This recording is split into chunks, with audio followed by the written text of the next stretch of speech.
Welcome to the middle of the African bush. I'm sitting on the edge of a little river system and we're watching some beautiful antelope called Inyala. And this is Safari Live. Well, welcome, and there we go, a female and a young male Inyala. Now, it looks like they are grazing on grass, but Inyala is supposed to be a browser.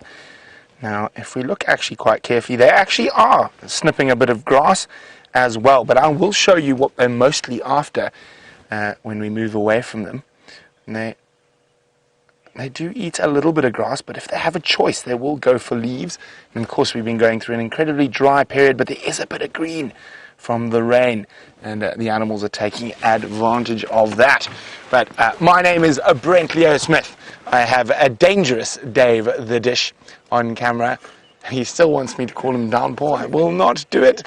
And we're on a live African safari. And remember, any questions, hashtag Safari Live on Twitter, or questions at wildearth.tv. What's making noise behind us? There we go, some lilac-breasted rollers. I was hoping they're going to roll. It's the right time of the year. There's a bit of a battle going on. I can see three. Okay, there we go. There's one there. Now, they have a very distinct flight pattern that they get their name from. I'm trying to watch now. He doesn't look like he wants to roll. And he's been... Come on, give us a roll. A rock and roller? No, this one's not a rock or a roller. It's a glider as it glides down. So that was the losing male. If we go back up on top to that dead leadwood on the far left-hand side, leadwood. Yes, there we go, Dave. There. There's the pair. They probably have a nest somewhere in that dead tree, I think that other male was vanquished, and that's why he wasn't rolling. Rolling is a display of someone who's dominant. Okay, let's keep going. Now, my plan is I'm going to go start my afternoon with the incredible Nkuhuma. And it's going to be the first time I've been back since we were there next to them as they took down that buffalo bull. And on the other vehicle out with me today is Jamie, and she's got Zander as her cameraman.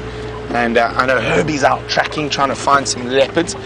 But now, just for interest's sakes, they found Tingana and my favorite, Gajima, the ghost from the north, up in Buffelshoek, and it seems like they're having a bit of a territorial dispute at the moment. So it'd be interesting to see if they push further south during that dispute. But at the moment, they're about 4 or 5 kilometers from our northern boundary. There are some elephant tracks heading towards Buffelshoek waterhole. So who knows, maybe we'll have some elephant and lion in the same scene. Wouldn't that be pleasant?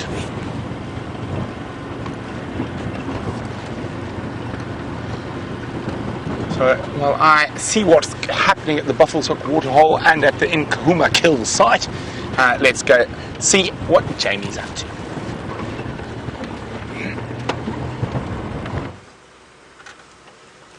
Good afternoon and welcome on the Sunset Safari. My name is Jamie, and this afternoon we have Zander on camera with me, and we're heading off into the wilderness to see what we can see, which was an elephant about 5 minutes ago, which I've been trying desperately to get on camera, but he's just in the worst possible spot. Now I'm going to play the patience game and just lurk around this road and wait for him to come out again. Lovely big bull. We've also happened upon some leopard tracks, which I think we might be following up on. I've alerted Herbie as well. I'm going to try and see if we can't catch up with whichever female happened to walk across Voyatella main access road. Now, all in all, an exciting afternoon plan. Other than that, I actually don't have a plan, which I'm starting to learn is the way forward. Nothing ever goes according to plan, anyway. Oh, like the fact that there's a big blue tractor slowly trundling towards us. Quick, quick! Race across the road before it gets us. And let's have a look at Sydney's Dam while I wait for the big blue tractor to come past me. and see if anything's happening here. It's all looking very quiet.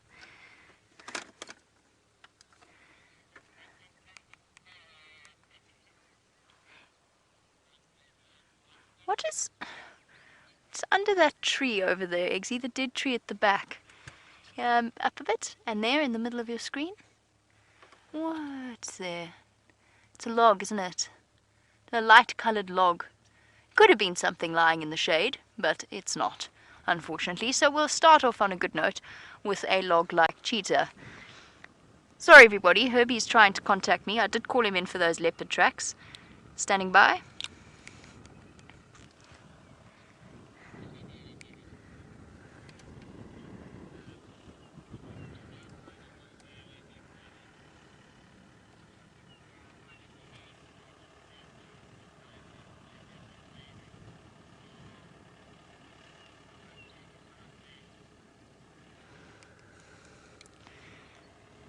Copy that, thanks Herbie. Yeah, she came from Sandy Patch. Nkonzo on top of the mover, Nkonzo. Eggsy doing a fantastic job of scanning into the shade. Right, I'm going to wait until this giant blue tractor comes past us, which is going to take the next 10 years. Let's head back to Brent and whatever's happening at Buffelshoek Dam.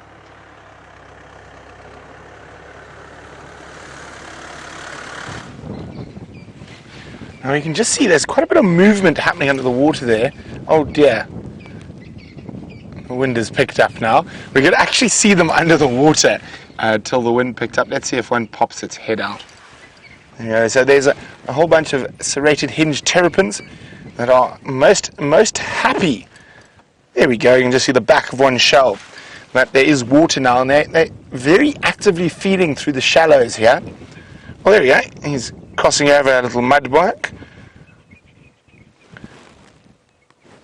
So any little insects, tadpoles that have managed to be born after the rain, of course, have lots of little predators that are after them, including these terrapins.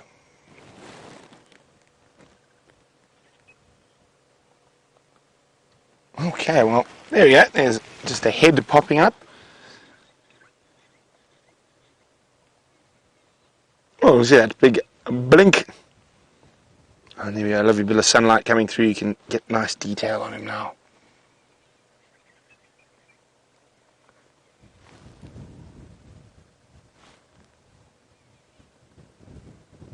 Sorry, I'm just listening to something quickly.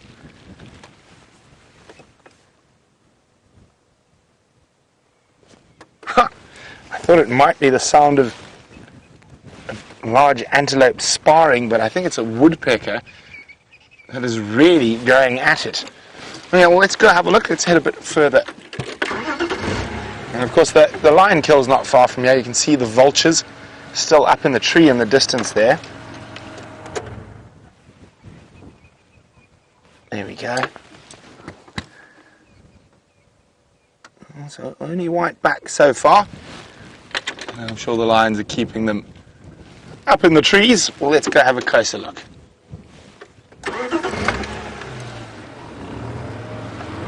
Now, clouds dissipating a bit, beautiful sunshine coming out. I'm quite happy. I did mention to Dave yesterday, I definitely prefer the sunshine to the cold and windy, cloudy weather.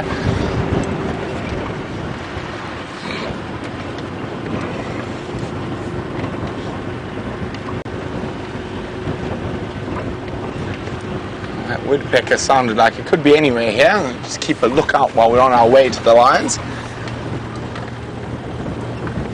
And Dave and I have not forgotten our sunbird mission, because in this light the sunbirds are going to be quite spectacular.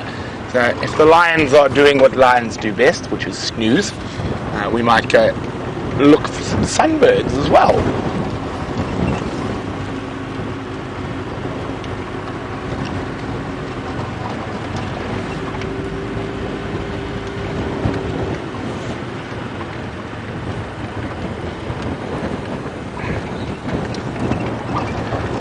Hi Katja said she's unfortunately missed a few weeks of the safaris.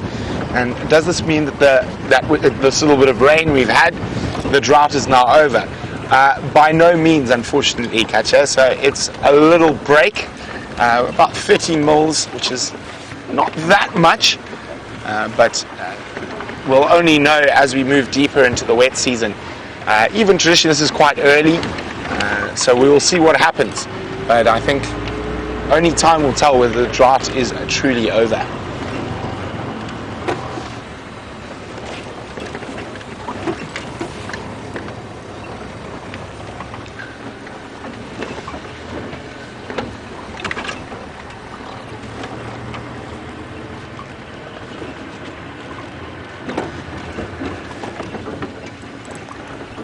So there are the very same vultures we saw from a distance at Buffels Hook.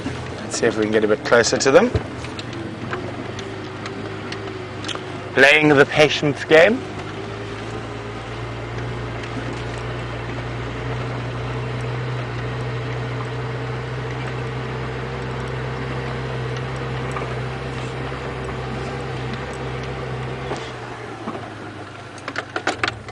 There we go.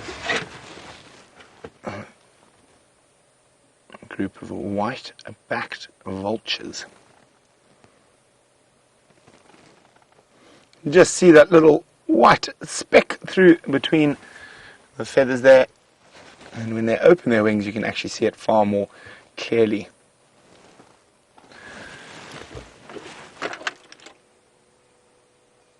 Okay, vultures.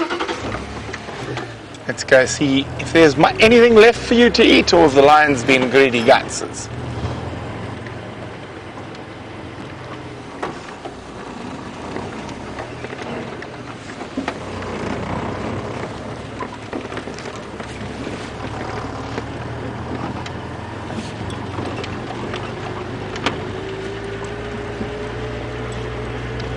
Okay. Oh, looks like they've dragged the kill off the road.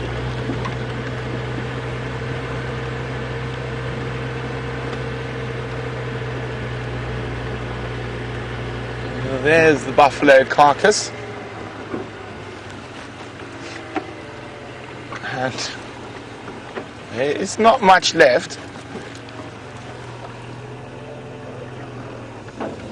I don't see any lions. Do you see any lions, Dave? I'm sure they're around here, not too far, especially with those vultures sitting in the tree. Means they haven't left. There's not much shade around here. So there's the carcass. You can see all the blowflies. Actually, there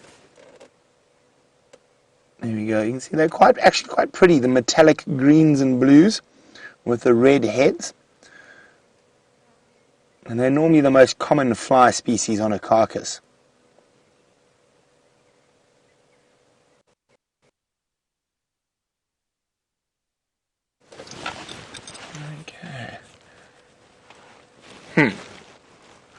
Line, line, line, line, line, line, line, line, line.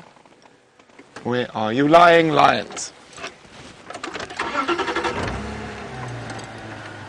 So, if you have a look carefully on the ground, sorry, Dave. There's some feathers on the ground, so the vultures have descended down before. I'm just going to have a closer look at the carcass, see if there's any meat left at all. Now, we went past the water hole just in case this was the case. They might not be there, but there's actually almost nothing left on this carcass. Yeah, I would say there's not enough to keep the lions here, so it looks like they've moved. So I'm going to have to start searching around here quite carefully.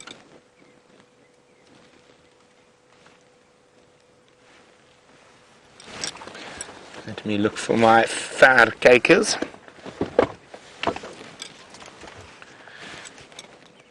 It might be down in the little river system where there's a bit of shade. But while we try to find the incredible Nkuhumas, Jamie's got a feathered friend for you.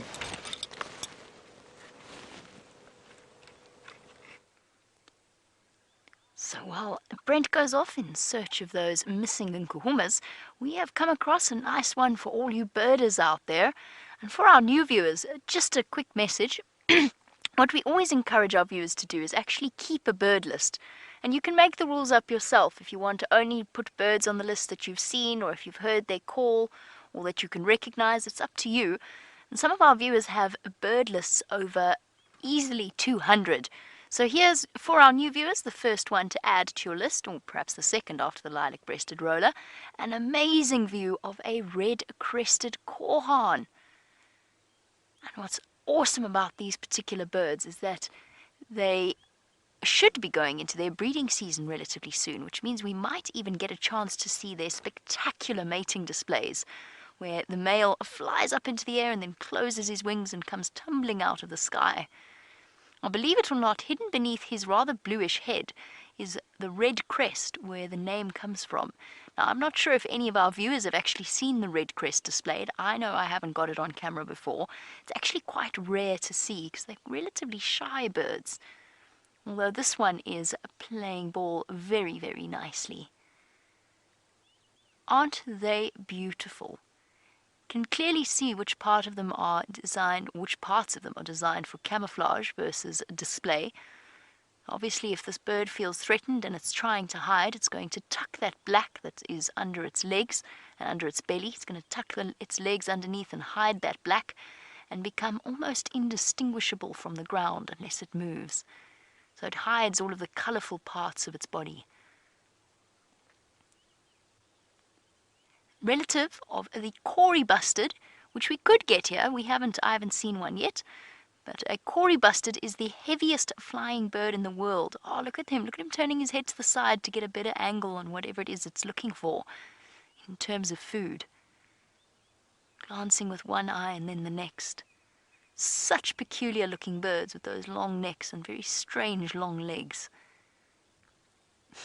I love the head bob. He's just too cool. Wow, this is one of the longest red-crested Korhaan sightings I've ever had.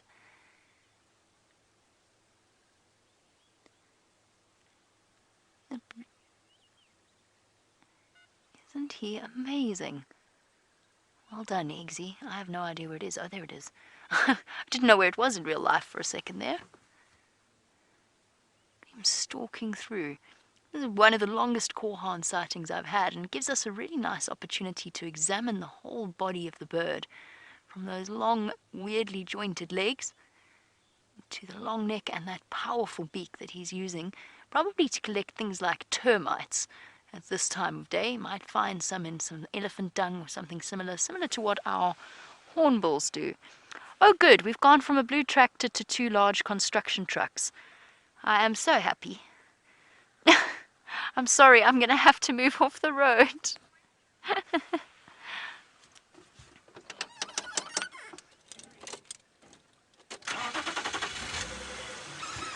Okay, let's squeeze off. Let's hope our bird doesn't go anywhere, because I have a really nice question from James Richard, and it's a good question that he's asked, and I'm going to show you guys the answer in my book, and we'll do a literal reading of the bird call since we can.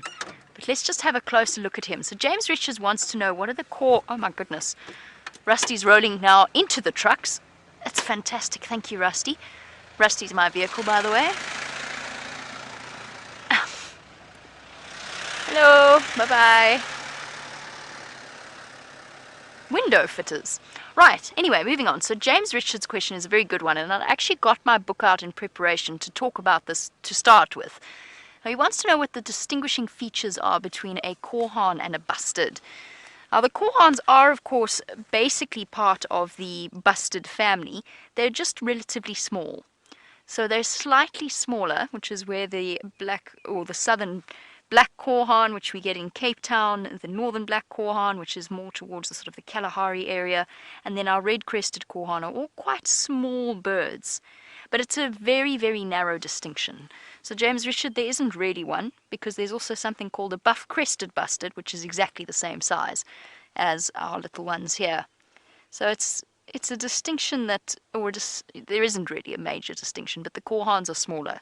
There are no big Korhaans. There are only big bustards, I think. Let me just double check that now that I've said that. No, that's right. That is true. So we'll have a look at we'll do a comparison. Just have a look at our red-crested Korhaan. This is for all you budding birders out there. There's one other species of bustard that you might get confused with our red-crested Korhaan, and that is the black-bellied bustard. And one of the distinctions is, obviously, as the name suggests, it has a black belly. But look here, so does this bird. The black belly actually extends in the black-bellied male black-bellied bustard all the way up to underneath the neck. You also don't have such a clear blue cap on the males. So if you look, it's almost like he's got a greyish blue helmet on. That's where he's hiding his red crest. And that's another one of the distinguishing factors. And for you especially, that's important because I can't give you a sense of scale. When we're looking at them on camera, it's almost impossible for you to tell if we're looking at a black-bellied bustard or a red-crested Korhaan by the size alone. So you have to memorize the distinctive features.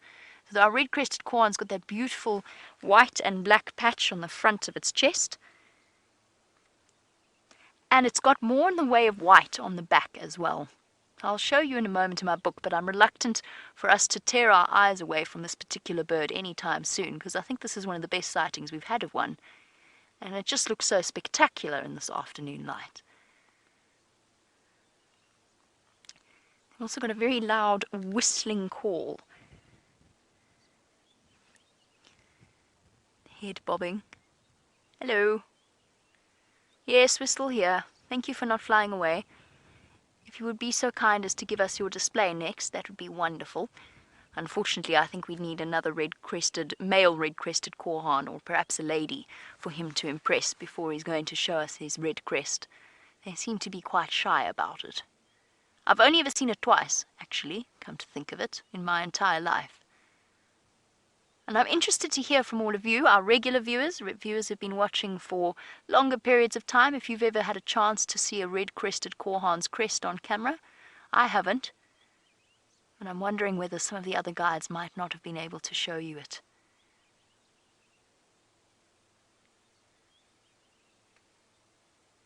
Hey, it's the most patient Korhaan in the entire world. So its cousin, the Kori bustard, can be up to 17 kilograms in weight, which is absolutely massive, which makes it the heaviest flying bird, not highest flying bird. It doesn't fly very high, but it does fly, which is very impressive considering its weight. And spends a lot of time on the ground, and I've been fortunate enough to see them on quite a regular basis where I used to work. They've got a heavy thumping flight sound, but that, in comparison to our gentleman over here, and I know it's a gentleman, by the way, because the bustards are very, very clearly sexually dimorphic. In other words, there's a big difference between the male and the female. And the Korhaan, the Kori bustard is absolutely massive.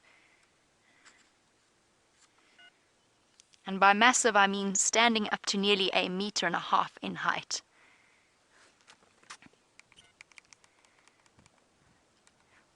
Okay, let's just look at the Korhaan. Now I'm starting to call it a bustard, which is not what I want to do. Let's have a look at our Korhaan for a little bit longer, just so that I can chat to Brent quickly on the Game Drive channel. Brent. I know he was trying to call me.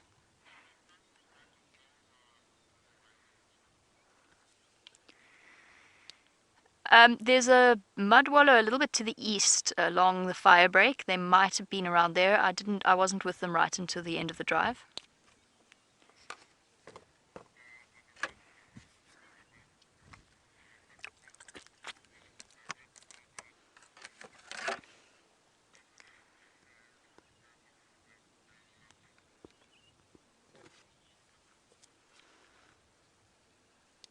Copy. So Brent was just wondering if I could give him an update on the lion's movements. Right, now that our bustard, no, Korhaan, oh for goodness sake, I'm sorry, our Korhaan has disappeared. Let me show you a little bit about distinguishing between the bustards and the Korhaans, and in particular our two species. And let me roll back onto the road because I'm at such an awkward angle that I feel as though Rusty's about to take us careering back into Buffelshoek, which I fear might be frowned upon. There we go. It keeps sort of edging backwards. So first of all, just quickly, this is our Corey busted here. This is the massive bird that I was talking about. So well over close to 4 feet, up to about 130 odd centimeters. And as I said, about 17 kilograms. Stay book. Now that's the busted family. Now, if we turn and we just have a look at our 2 species, it's a bit more difficult when it comes to the females, but have a look at this. This is our red-crested Korhaan. There's his red crest. A lovely red crest that they display, but you hardly ever get to see. The females also have the nice black belly, but they don't have quite as prominent a skull cap on the top of their heads as the males do. So in the females you can barely see any of that bluish grey colour that I was talking about. In the males you can actually, and you can see a little bit of the blue extending up the neck. So that's your male. That is a red-crested Korhaan. If we go here, if we go a little bit towards the black-bellied bustard, you can see the male's black goes all the way up underneath the chin, as I mentioned earlier. And the female doesn't have quite the amount of white on her back if you're trying to tell the difference. And she has no black belly. So those are the two, the Korhaan and the bustard, that you could maybe get confused.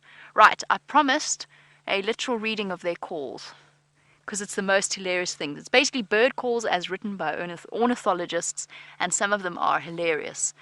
So there we go. The song is protracted. This is the red-crested Korhaan, with a series of clicks, tick, tick, tick, switching to extended series of loud piping whistles. Pee, pee, pee, pippity, pippity. And just for fun, let's go to our black-bellied bustard. Sorry, I'm laughing at the pippity, pippity. A short, sharp chick, followed by a pop. Right, so the black-bellied bustard has actually got one of the best calls ever. It's that whistle followed by a sound like a champagne cork popping. Brian does it amazingly. We're going to have to start working on Eggsy's imitating skills. Eggsy's just going like this. No, okay, fine, fair enough. Brian's got so good at it that he has attracted the call. So there you go, James Dungan. It's the black-bellied bustard.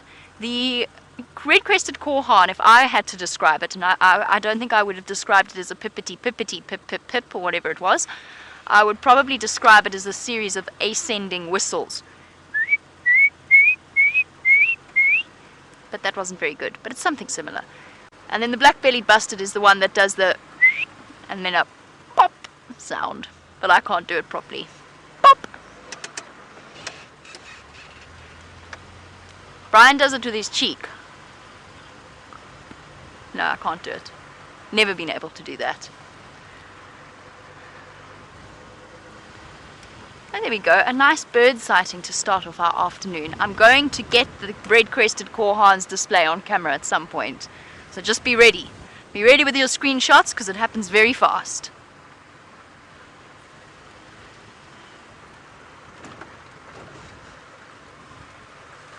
Okay, well, of course, it would seem as though Brent has had some success with those lions. Let's go and see which one he's found.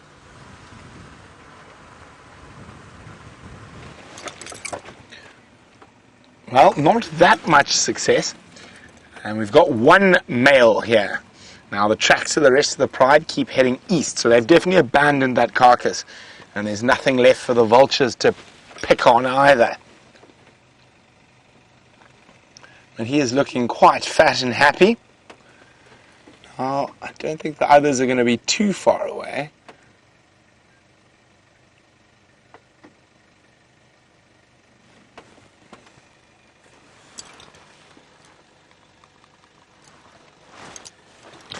So if one of the Birmingham boys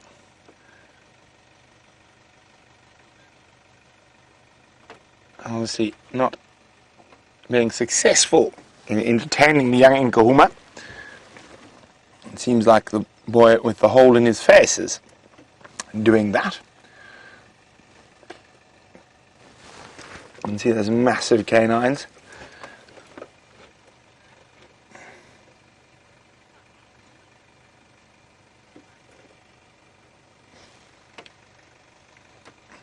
by Zaki. Now, Zaki's in Kenya, and Zaki's asking whether it's true if you can tell the age of a male lion by the color of his mane. Now, Zaki, not necessarily. You can actually tell, one of the things you can tell from the mane is the amount of testosterone produced. As they get older, they tend to produce more testosterone, leading in a darker mane. But it is not necessarily a good age factor. There's quite a lot of different ways to age a male lion. One is their nose. When you look at their nose, but also, again, it is not a hard and fast rule. So once their nose stops being pink and turns black, they're supposed to be old. Although I have seen 9, 10-year-old male lions with still relatively pinkish noses. So it all depends. These guys are about 6 now, almost 6. So in their prime. Now, as they get older, generally the manes get darker, but you do have individuals that have lighter colored manes. So, and he is a magnificent looking specimen.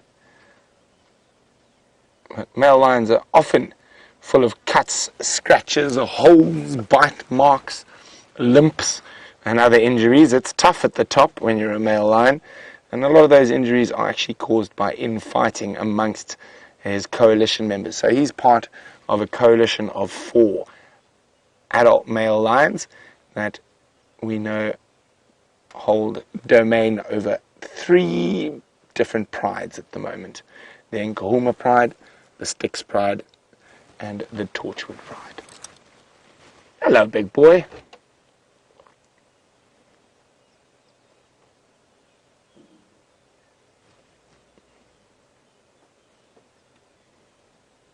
Now, it doesn't look like he's going to go anywhere soon. So what do you guys think? Do we look for the rest of the Nkuhuma pride? Do we go see if we can find those cubs? Let me know. Hashtag Safari Live or questions@wildearth.tv. Should we leave this Birmingham boy and try find the rest of the pride? So it's up to you guys to make the decision. And remember, questions@wildearth.tv or hashtag Safari Live on Twitter. Should we look for the rest of the pride or should we stay with this Birmingham boy?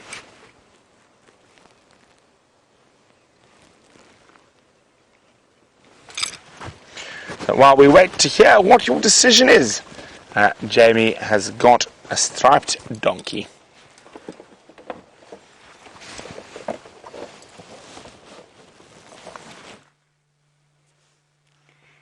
A magnificent striped donkey, also known as a horse in pajamas, or whatever other euphemism we can think of for the plain zebra or the Burchell zebra. Isn't he magnificent? And he's following this big stallion, is following behind the rest of his herd, making sure to protect them from the rear and giving us a beautiful view. And I'm sorry to drag you away from our stallion, but we've got a really, really nice sighting on the right of us with the rest of the herd. Some termite mound ascending zebra. Now, we saw this a couple of days ago on Cheetah Plains, and these zebra are behaving no differently. As you know, termite mounds obviously bring up a great deal of nutrients from deep below the surface of the soil. So often the plant life there grows quite well, and often the grasses are of a particularly good quality or perhaps a species that the zebra like. And so, as a result, that's why I think we've been seeing so many zebras up termite mounds. This is a particularly large one, and I'm quite hoping that this individual is going to ascend, ooh, careful, all the way up to the top. Look at her go. It's quite impressive, really, when you think about it, especially because it looks as though this termite mound's still a little bit waterlogged, so it's sinking underneath the zebra's foot. Yes, right up to the top. Feeding off the feather-top chloris grass that I've noticed grows a lot around the top of these termite mounds. And those of you cast your mind back to rainy summer months when we went and sat at the hyena den and we had that beautiful grass growing there, that's what the zebra are eating now. I nearly called them giraffe, which isn't very good. I promise I do know the difference between a zebra and giraffe. I'm relatively certain I do. Look at you go, girl. All the way up to the top.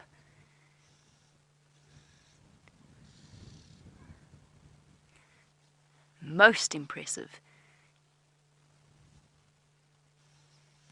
Zebra tend not to be the most agile of creatures, but they are very, very fast, in the same way horses are.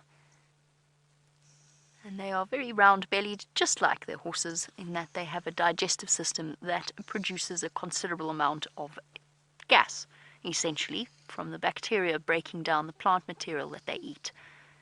I know that that is something, for those of you that were watching our Mara specials, it's something that James was discussing, and their specialized cecums, their intestines. I thought it was a lady. It's a man. I mean, it's a boy. Not a man, it's a boy. It's a male zebra, which surprised me. I actually thought this was a breeding herd, but it's obviously a group of young stallions, so a bachelor herd. Now, bachelor zebra herds are always, well, all zebra herds are fascinating to watch, but bachelor zebra herds can actually be exceptionally entertaining just because the young males often spar with each other as a way of essentially preparing for them for the time when they are big enough and strong enough to fight for dominance over a herd or to fight to acquire the females that will later become part of their harem. Watching them establish a hierarchy, and there usually is a sort of a basic hierarchy, a loose hierarchy, with the oldest and the largest zebra stallions being top dogs, or top zebra, so to speak. And obviously a male zebra is kicked out of his herd when he reaches sexual maturity by his father, because his father essentially doesn't want any competition or the threat of another male mating with a female on the sly. So he kicks his sons out, but being herding animals by instinct and by nature, they form these little bachelor herds. And I'm seriously impressed with the zebra's skills.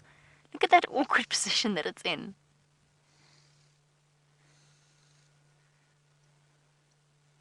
Most impressive. We saw a zebra up at the top here earlier whilst you were with Brent and that lion. And I'm hoping we get to see, it's not going to do the descent in the same way. Our zebra from earlier kind of half cantered down front first. This zebra's not quite there just yet. Well, that was pretty controlled.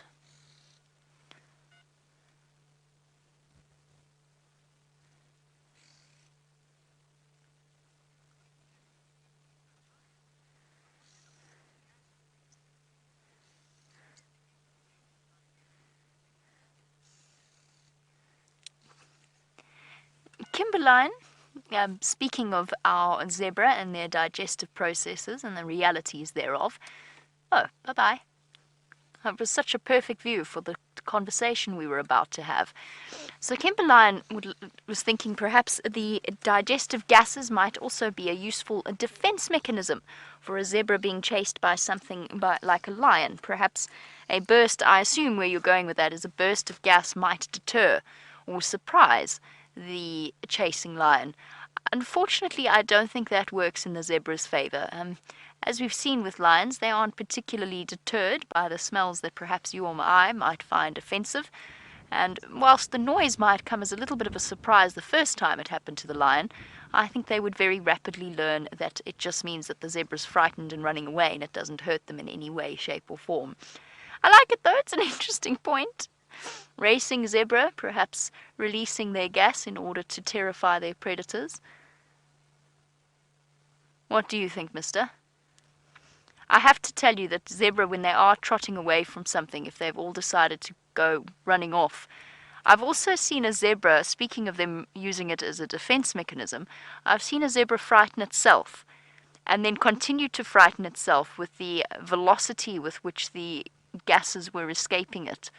And it continued to run, and the more it ran, the more it released, and the more it released, the more it ran. And it was, I have to tell you, thoroughly entertaining.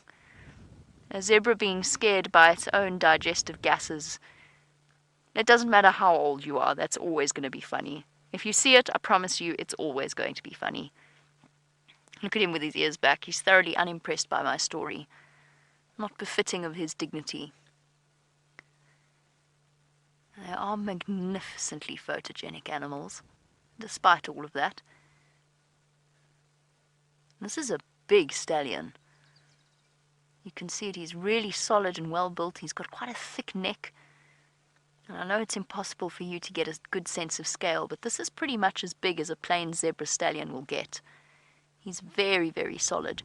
If you take a moment to compare, if you cast your mind back to the stallion that was on the top of the termite mound, just have a look at how different the individual stripes are. The zebra on the termite mound had very, very clear shadow stripes. So the stripes that run between the darker stripes. You won't see it so much here, although each and every stripe pattern is unique to a zebra. But if you look along the backside, those stripes in between the dark stripes are almost completely faded, whereas on the other zebra they were relatively prominent. And it just goes to show how unique each and every single zebra looks if you take the time to actually look at them properly. He's almost got a dewlap developing. Jennifer's right, this is really truly a stunning zebra stallion. He is absolutely in his prime. In fact, I think he's ready to go out and conquer. He really looks it. He doesn't look young at all. I mean, he doesn't look old, but he looks to be in his prime. And I'm surprised that he hasn't set out to conquer a female from a different herd. Well, actually conquer the male from a different herd. Because that is, of course, how zebra acquire their females, fighting with other males. And there you go, Zaki in Kenya wants to know about how old I would estimate the zebra to be. It's really difficult to say exactly. I mean, he's obviously past the age of sexual maturity, so he's older than 2, being in a bachelor herd like this. If I had to guess, I'd put him at maybe 4 or so, which is when they do reach their prime, 4 or 5. Sometimes they have to be a little bit older before they're ready to compete with other stallions. That's a guess. I think you could probably apply the principles of aging horses in terms of their growth period. And obviously they go through that colt and then stallion phase. But they've got a good couple of years as a colt before they're fully classified as a fully grown stallion. Perhaps the principles apply to the zebra. The only way to really accurately age an animal is to get him to show you his teeth.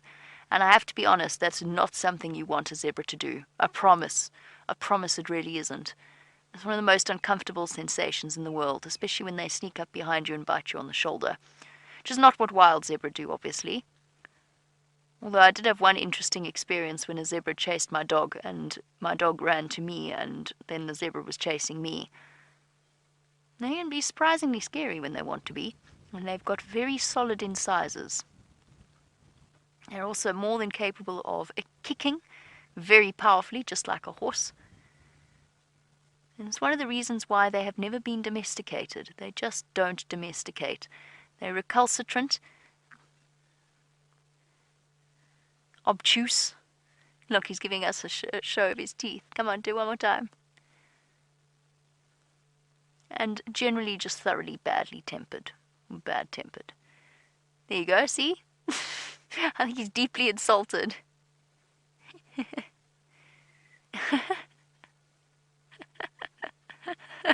So perfectly timed. So there you go, Patrick. You wanted to know if zebra is basically a horse. There's a couple of major differences, but they do fall under the Equus family, the Equidae family. So they are in the same family as horses, which is relatively clear from their structure. But one, as I said, people have tried to domesticate them, and they just don't do it very well. They also don't have the same back strength. They're not structured in that way, so they actually can't support great weight on their back or any kind of weight on their back. You can't ride them. Their hoof to size ratio is quite a bit smaller, so their hooves are actually quite a lot tinier than a horse. That hoof would be roughly not quite half the size of a horse that size or a pony that size, but close, just over half the size. And I think they get deeply offended if you call them horses. Hey? And then, of course, there's the tail, there's the mane, there's a couple of very important differences. Now, the reason he was curling his lip, by the way, and why he's battering at his eye like that with his front foot is actually because of the flies. So that's why he was pulling such funny facial expressions at us. However, there could have been a threat display to other male zebras. I don't think so, though. And it was something that he would practice, as we said, sparring to get females. Sean, you wanted to know when the breeding season for zebra is. They don't really have one. But there is a peak of births towards our rainy season. So more baby zebra are born in summer than there are in winter, and that's just because there's more food available. And it's just easier for the mothers to sustain pregnancy, and their estrous cycles are skewed towards that sort of period of time. So a zebra's gestation is just like a human's, it's 9 months. But we see baby foals being born at any time of the year. Oh, I say that like it's a regular occurrence. We see foals at any time of the year. We've only, as far as I know, ever captured one zebra birth on camera. But it's something to look forward to in the future. You never know when that's going to happen again. And that's the nice thing about zebra and nyala and some of the other animals without a specific breeding season. Look at those legs. You can see how powerful they truly are. Now they say that a zebra foal imprints on its mother's shoulder stripe pattern.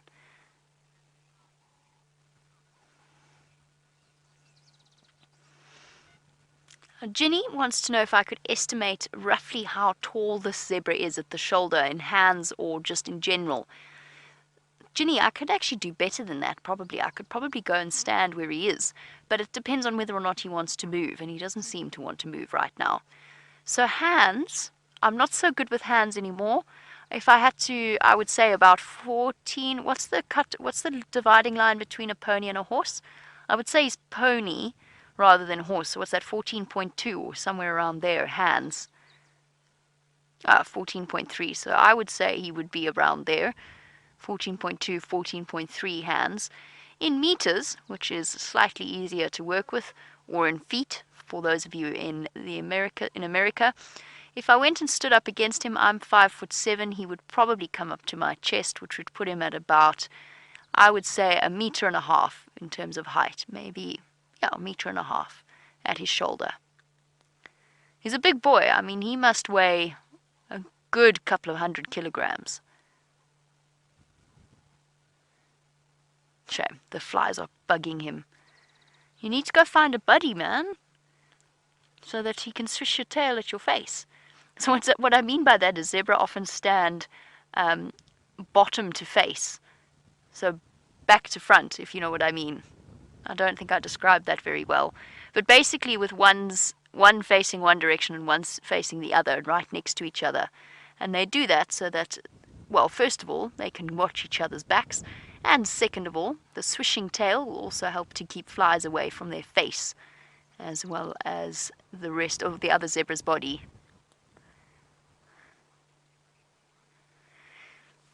Daniel in Scotland, a really good reminder to address this point because I often forget to. Daniel, you wanted to know why zebra have stripes. And the truth is, there's a lot of debate about that from different ecologists. So the dominant argument for many, many years has been, well, it's camouflage. And it's basically a form of disruptive coloring, breaking up the animal's outline, especially when you see them together in herds, because then it becomes difficult to distinguish one from the other. And there's certainly a bit of truth to that, although to me, predators have never really, once they've seen a zebra herd, they've seen a zebra herd. They're going to chase it and they're going to single out an individual that splits away. That just is how it is. But that's one of the arguments. There's an argument that it helps to hide them. And when you think that predators, especially or at night, which is when most of the big predators hunt, they basically see in black and white. During the day, they'll see in a little bit of color, but at night, they'll basically see in black and white. You can sort of see how it would help to hide them. So don't imagine looking at them through our eyes. Then the other argument is that there is an argument that it's thermoregulation. So the black stripes heat up faster than the white stripes, creating micro air currents and basically cooling down the zebra's skin by wind passing along its back, which I have to be honest, I think is nonsense. But I haven't spent many, many decades getting my PhD in evolutionary biology. So, fair enough. And then the other argument is insects. So it's meant to interfere with the landing eyesight of insects. So in areas where there are things like tsetse flies, for example, it's found that zebra have a significantly lower level of tsetse flies than others. So it's like they struggle to land because their vision can't adjust to the stripes. It disrupts their ability basically it disrupts their proprioception. You can make of that what you will. The question I have to ask is, why has, of all of the different, although I suppose it's not quite the case, why is the zebra the only animal with this kind of approach? Why is it the only black and white diurnal animal with stripes? Yes, there's black and white animals like honey badgers, but they're nocturnal animals, and that's a different thing. Nyala have stripes, but it's a different color. What is it about the black and white coloring? I don't know. There's no answer to that question. I'm just asking. I just think it's an interesting one. It's an interesting point. And off he goes.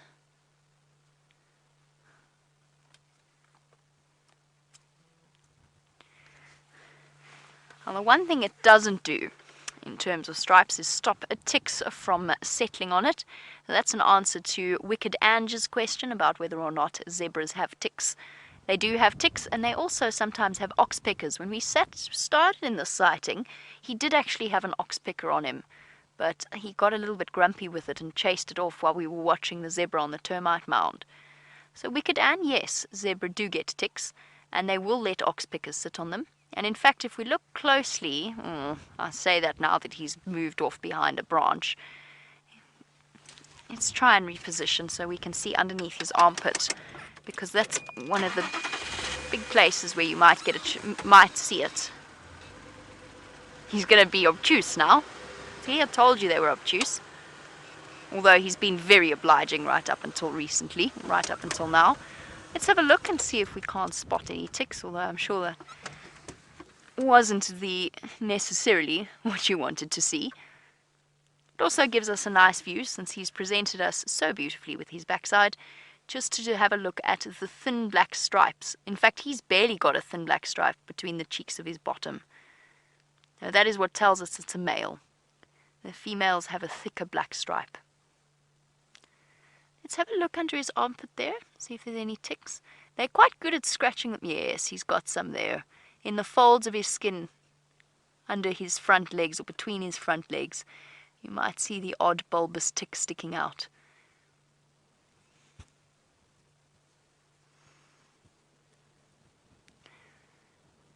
And this is the only species of zebra that we get in this area. There are others.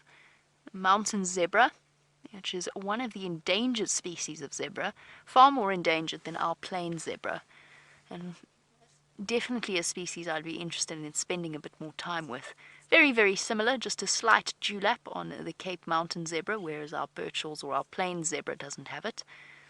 And then there's no shadow stripes like we were talking about earlier. And each and every individual zebra is a bit different. In this case, his stripes don't go all the way down to his feet, at least on his front legs. He almost looked like, don't you think his leg stripes look like the printer ran out of ink? Like it couldn't complete the task. It was a vague effort towards the end. Or someone ran out of paint.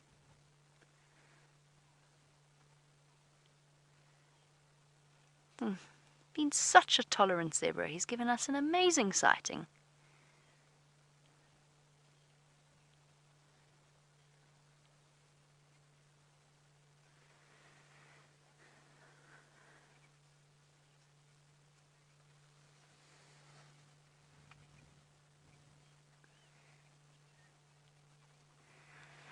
Monique in London loves our zebra's ears, and he does have wonderful ears, doesn't he? The patterns on the back are spectacular. And Monique, your observation about his ears actually sort of ties into your question, which is, have you ever noticed, or have I ever noticed in herding animals, that one particular individual perhaps takes on the role of sentry more frequently, or takes responsibility for the alarm calls and so on? It depends on the species of animal that you're talking about. So in a zebra herd, for example, as I'm sure you know, the females walk ahead and the male actually takes up a position at the back of the group to make sure nothing's sneaking up on them, whilst the female will walk into the wind to make sure that she can smell whatever's in front of her. I mean, that's a very general description, and obviously things change, but if you watch them walk, that's how they walk. In impala, there's no sentries. They're all the sentries. They're all the sentries, and they're all responsible for the alarm calls, and whichever animal happens to spot the threat first is the one that starts. And often if you watch them, they start alarm calling without knowing what they're looking at. They immediately start looking around to look and see where the alarm calling animal is looking so that they can look and alarm call as well. But they start off just for good measure. Especially if there's a leopard walking past, you'll see one of them frantically looking from side to side going, bah, bah, I don't know why I'm doing this, but bah. And that herding instinct is very, very strong. Most of the herd animals, though, don't necessarily have strict and defined roles. Or at least as far as we know. But they might, we don't exactly spend hours and hours with these animals on a daily basis. Perhaps if we did, we might learn a little bit more about which individuals take which roles. Buffalo, for example, there's a whole load of research into the fact that they seem to decide which direction to travel in by democracy. When they're all resting, the females will get up and all look in one, or the majority will look in one direction, and that's the direction that the herd goes. I don't know how that's decided, but it is. But it's not quite like something like mongoose, where often the alpha male will take up that sentry role.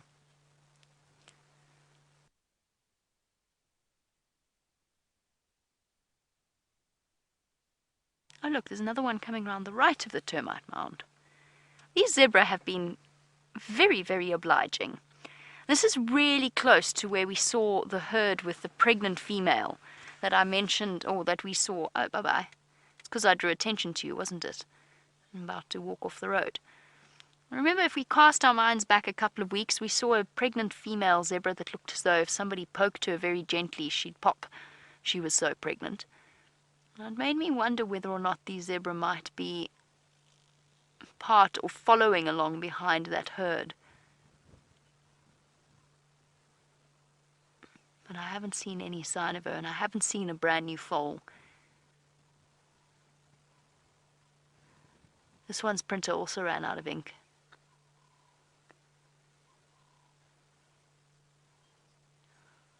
Alrighty. Well, I think we should move on from our zebra now.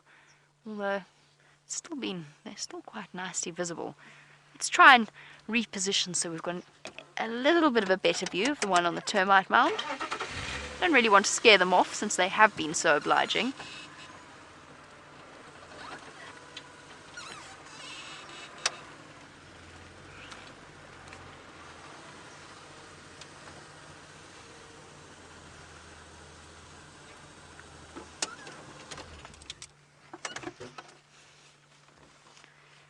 He's still there.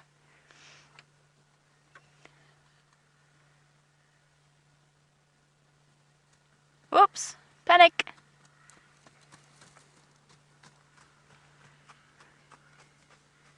It's okay, boy. No, that's another zebra that's behind the termite mound. Don't panic. It's okay. He just startled at another vehicle driving down the road behind us. Giving us a really nice example of just how fast they can cover ground. I mean, that was not a run, that was a trot.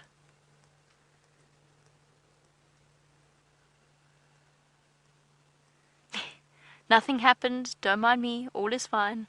Pretend you didn't see that.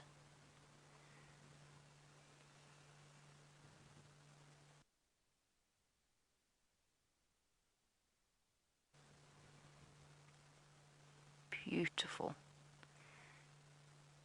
Monique, I see exactly what you mean about the back of their ears. It's like a Rorschach painting, Rorschach print.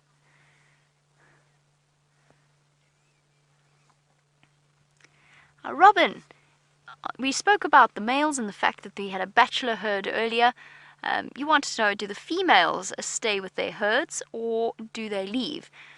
And there's a combination of things that can happen. One is that a male fights another male, and that the male that's dominant over the herd loses, so he has to give up one of his females, or the winning stallion will take one of his females and will often take one of his daughters, so one of the fillies.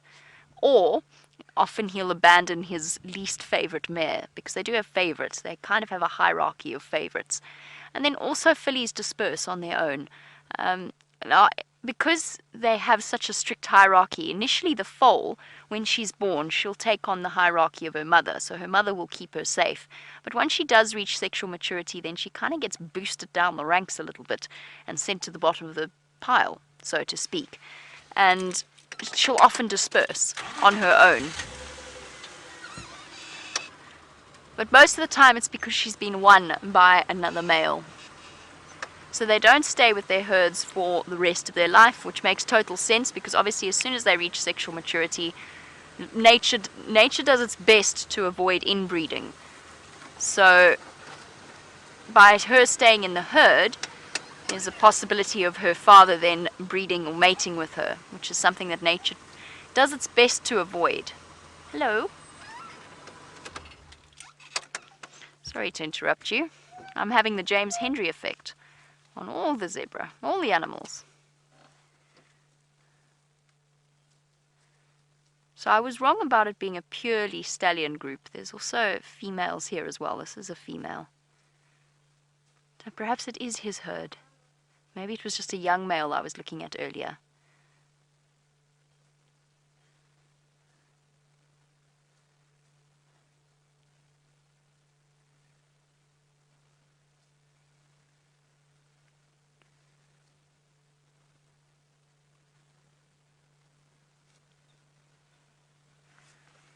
Sorry guys, Herbie's just trying to get hold of me.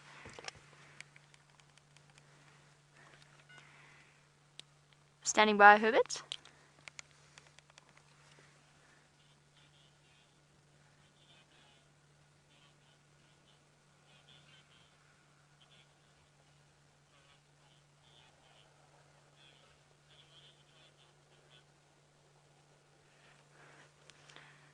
Sorry Herbert, please go again.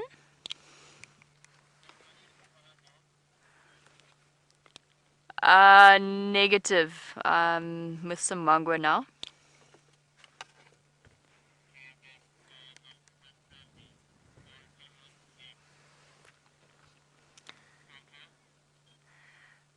Copy. Thanks very much, Herbie. I'll make my way there. Herbert's just telling me that he has found some elephants. How wonderful. Copy. Thanks, Herbert. He's just letting me know that the leopard tracks from earlier had been solidly driven over by quite a few vehicles, so they might be slightly older than we thought.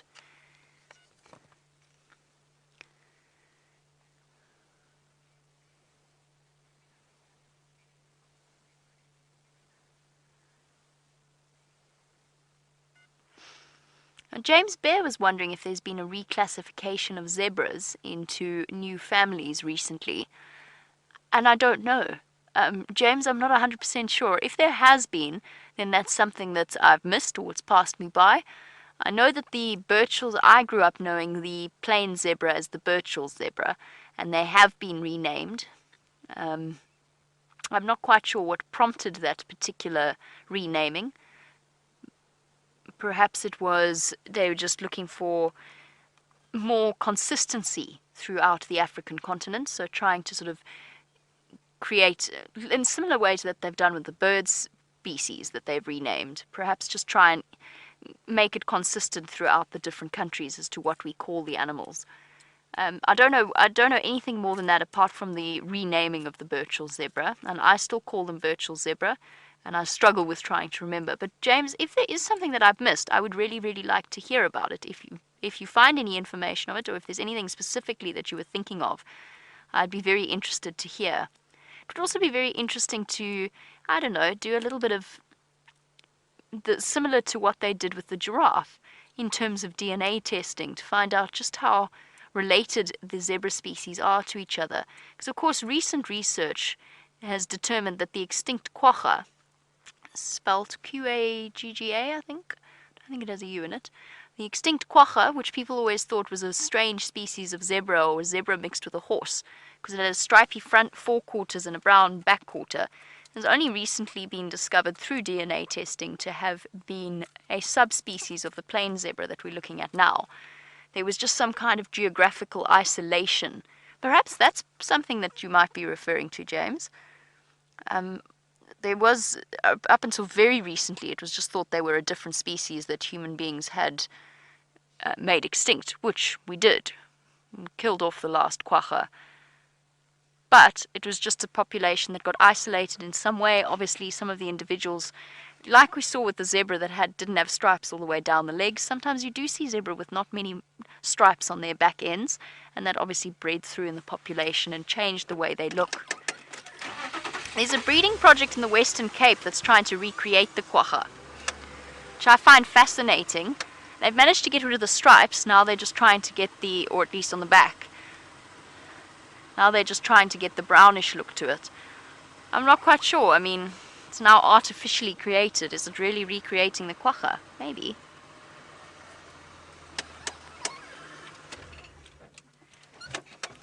This zebra sighting's been incredible.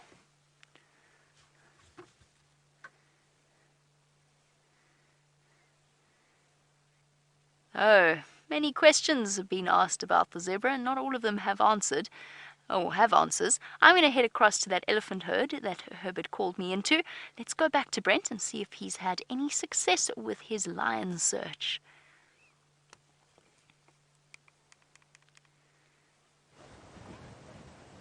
Well, there's a paw. Is it a male? Is it a female? Oh, if it's a female, and there's one of the little Nkuhuma cubs.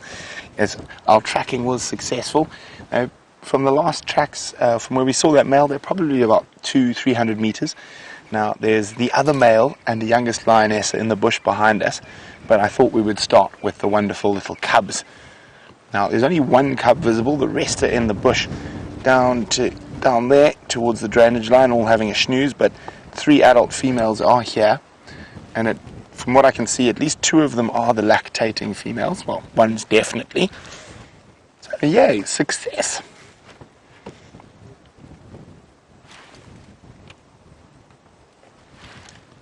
There we go. You can see they're still breathing quite heavily, still full of buffalo meat. The wind's picked up now, but if it dies down, we'll try again just now. You can actually hear them breathing, very heavy, as they digest that buffalo. Of course, the lactating females are going to digest much quicker, as they are producing milk for those wonderful little Nkuhuma cubs. So they will need more food more regularly than they would if the cubs were a little bit older. So at about 6 months, the cubs will be weaned. So there's still a few months left of suckling.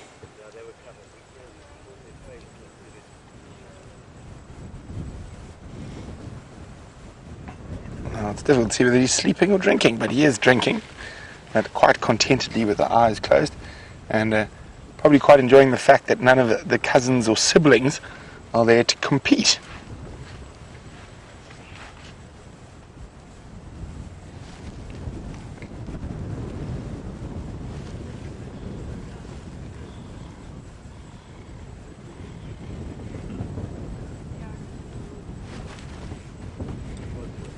There we go.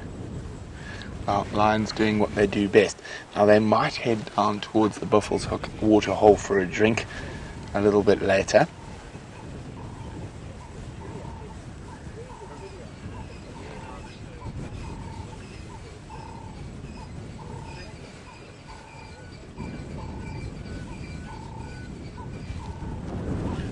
Let's just move forward a little bit, see if we can see the rest of the cubs down in the drainage system. Success at the Nkuhumas, and let's be honest, was there ever any doubt?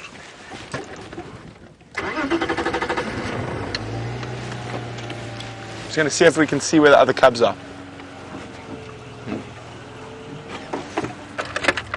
Yeah, I'm live. I'll chat to you about it in 2 seconds.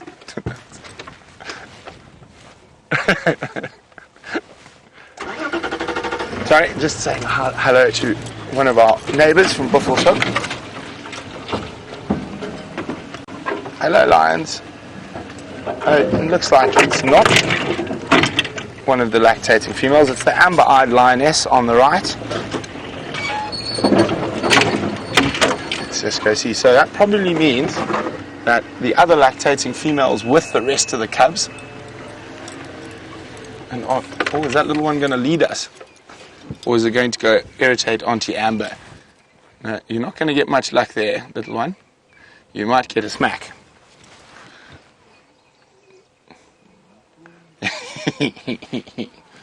Yes, no. Auntie Amber's got no milk.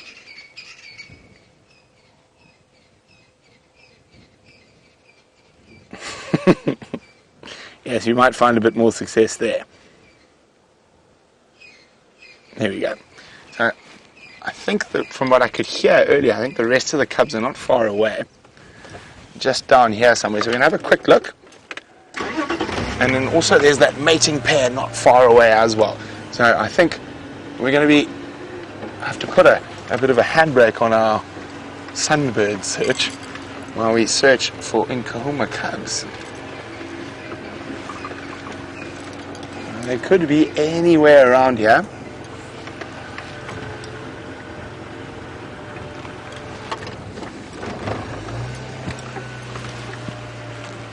Let's have a look.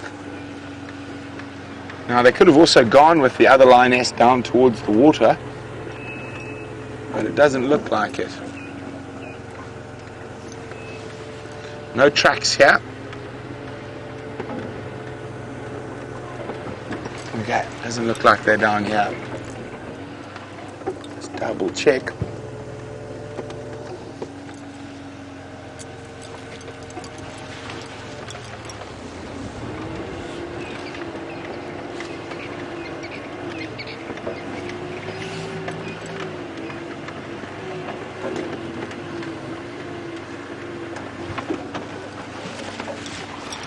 Have a look in the little gullies behind us.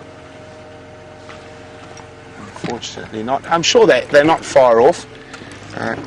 It's unlikely that 7 cubs and the 1 lioness would be more than about 50 meters away from the rest of them.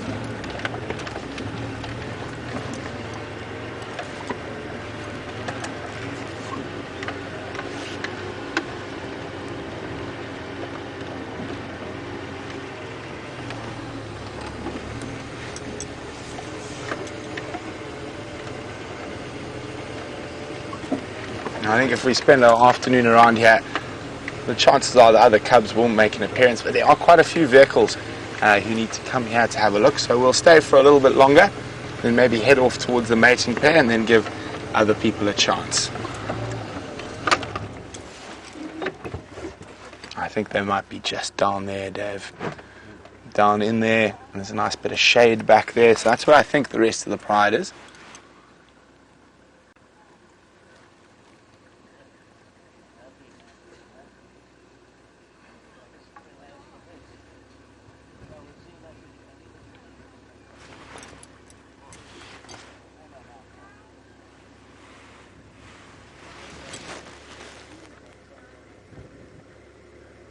There we go. Maybe she's gonna, one of the lionesses is up. Maybe she will lead us to the cubs, or I think she probably might just go flop down next to Amber.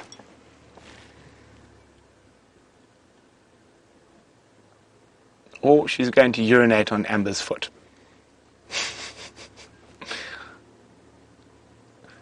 And Amber hasn't even opened her eyes, even though she is being urinated upon. There we go, now she's moved her foot.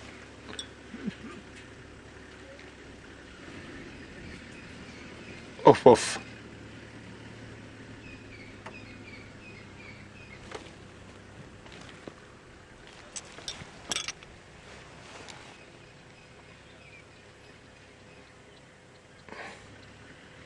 There you go. You can just see that little cub popping its head. Now, Shamsung is wondering, will amber-eyed lioness become less tolerant if she becomes pregnant? I'd probably say more tolerant. Those sort of maternal instincts will come through. Although they're not too bad. I mean, she does snarl, but no more or no less than the mothers and other animals, or the other animals in the pride snarl at the cubs when they get a bit irritating.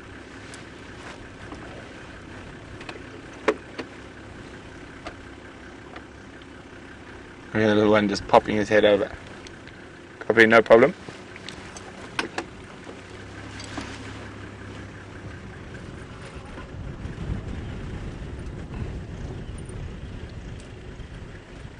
Okay. Now we're going to sit here. I'm going to hope that the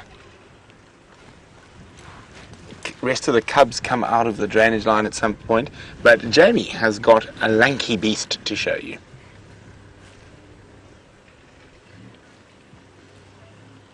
A long and lanky beast indeed, and unless I'm very much mistaken, this is not a zebra, it is a giraffe.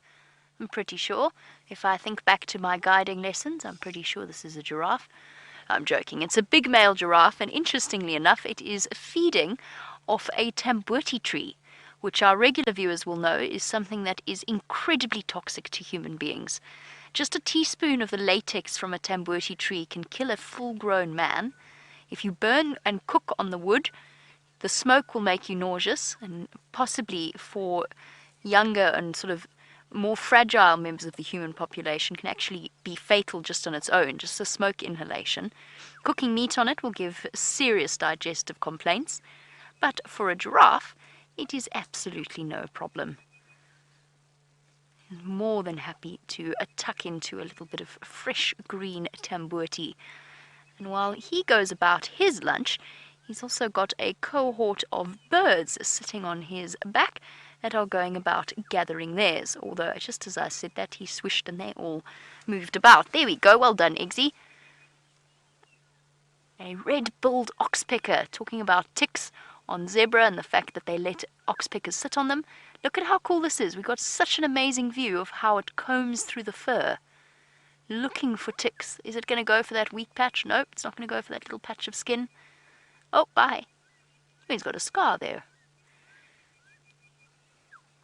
Absolutely fascinating to watch those birds at work and the way that they're able to cling onto the smooth fur of a giraffe. If we sit here nice and quietly, he might actually come more into the open. He's coming right towards us.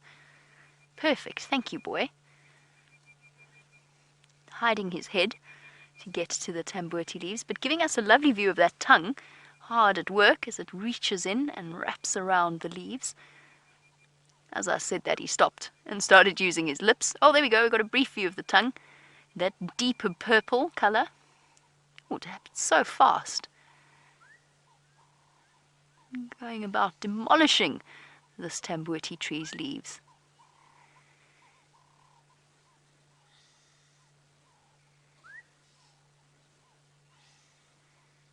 It's a perfect view of their long heads and their long snouts, adapted for reaching right into trees to get those leaves. Oh, look at this. There you go. And purple tongue. That is famous for giraffe, in giraffe. Something that's always been a hit with all of our school drives when we take the school kids out on safari. I don't know, there's something about the fact that a giraffe has a purple tongue that they just find so intriguing. Little kids love that fact. I can sort of see why. It's so strange looking.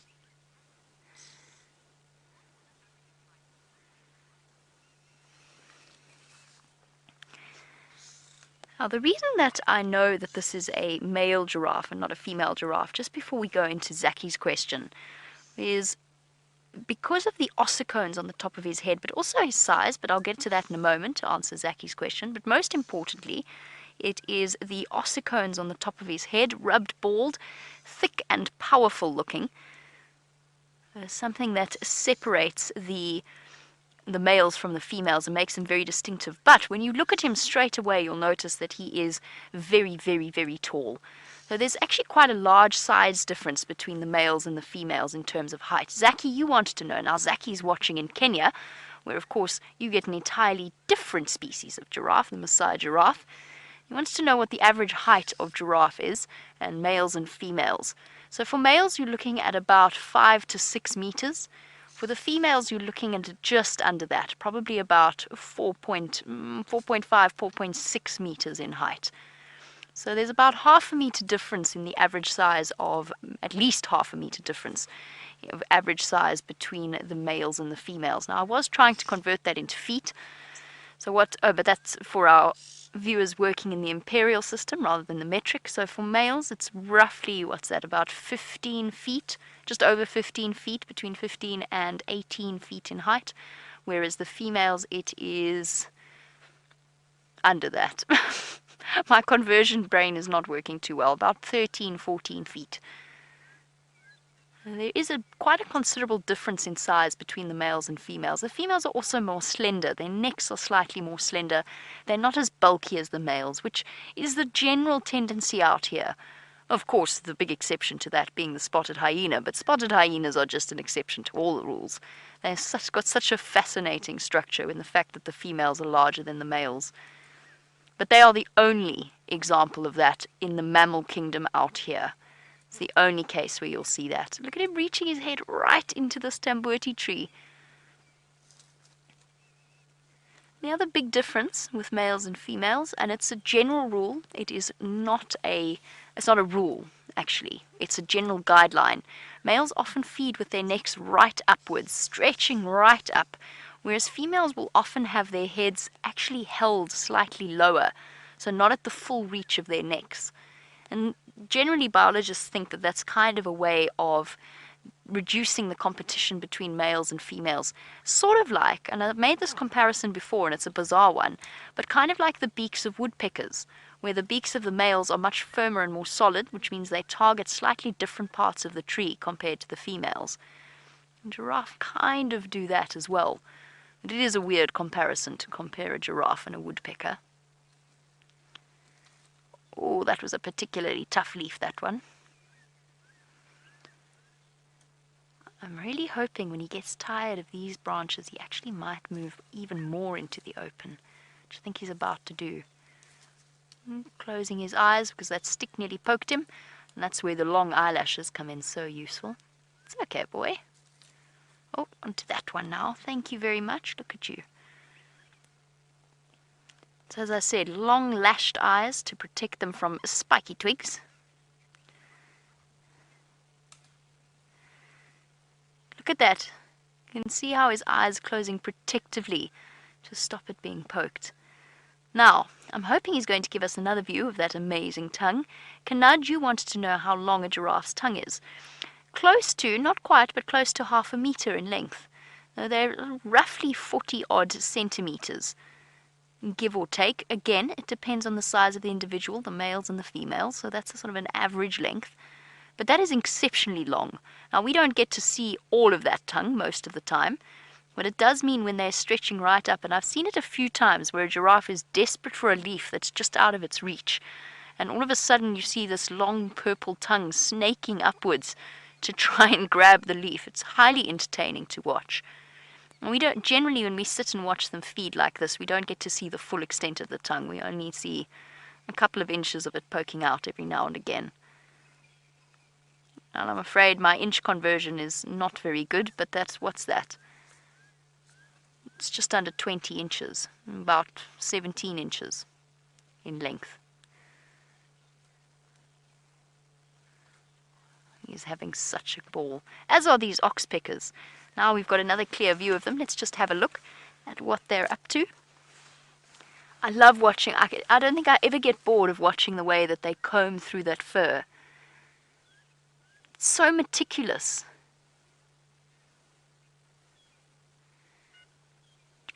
Look how fast that head movement is. It's almost a blur. It even gives us a chance to look at the structure of their toes, that powerful back toe. And they've actually got that outside toe in the front is actually movable so that they can reach almost backwards and grip onto the fur like that. Because it really is a precarious position that they find themselves in. And you can see the stiffened tail feathers at all, or not. Or you could have an argument and disappear. There you go.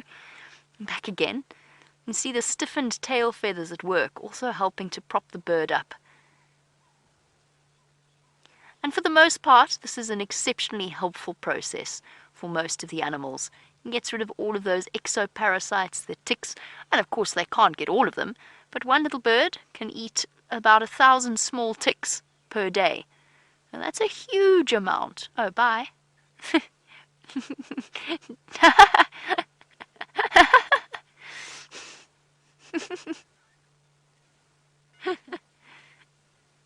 Peekaboo.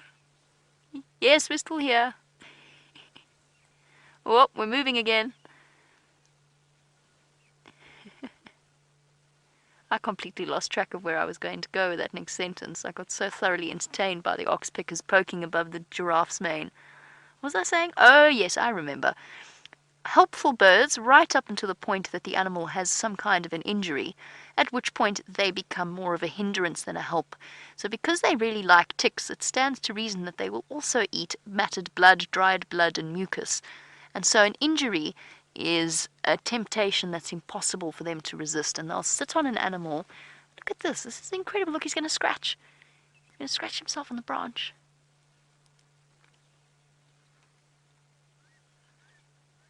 When you don't have thumbs, a tree will just have to do. No, boy. You are such a gentleman. Look at you, you're beautiful.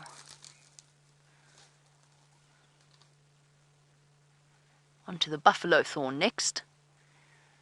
Impervious to those pricking thorns that to us are terribly uncomfortable and result in many, many hours trying to untangle yourself if you happen to walk into one.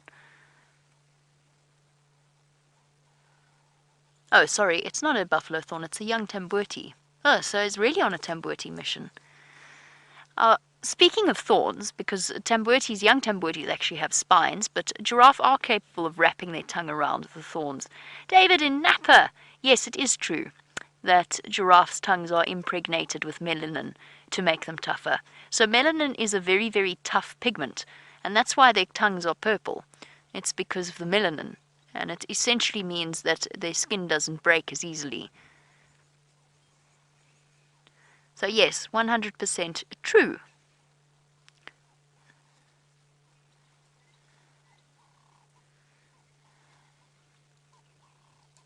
It's amazing to watch what they can do. I mean, he just wraps his tongue around and is now just stripping. Completely impervious to the roughness of the bark. I'd hate to think what we'd do to our mouths if we tried it. And there's the oxpecker back in the mane. Bye. Just because I drew attention to it. Sorry, Eggsy. I am looking for a juvenile oxpecker, sorry, while our giraffe strips away. I did see one earlier, and I'm hoping it might still be around. Can we just have a look at the oxpecker on his shoulder, the one on the top? Nope, that's also a red. That's an adult. I saw a juvenile earlier with its dark-colored beak. But these are all fully grown red-billed oxpeckers.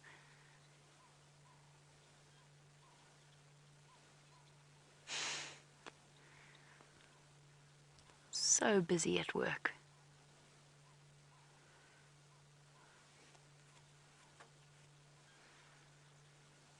This is amazing. One of the best oxpecker sightings ever. They're beautiful birds. I love the contrast with the yellow and the red eye.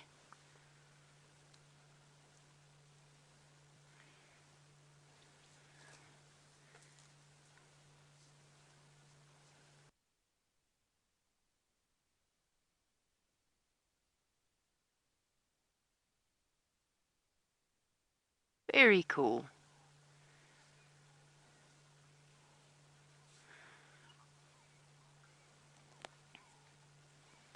Okay, we have to go back to our oxpeckers because Sandy's asked a question I don't know the answer to. Sandy would like to know if they always comb in one direction. Oh no, don't move now, Giraffe. This is an important question. I need to know the answer to it. Sandy, I don't think so, but now you've flummoxed me because they seem to all be going from left to right. No, come back. There's some very important discoveries happening. Wait. Aw. Perhaps he's going to go and have a drink at Gallagher Pan. Ah, antenna. This is such a beautiful shot.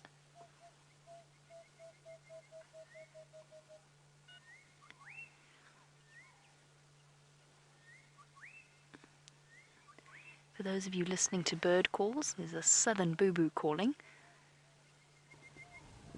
This is awesome.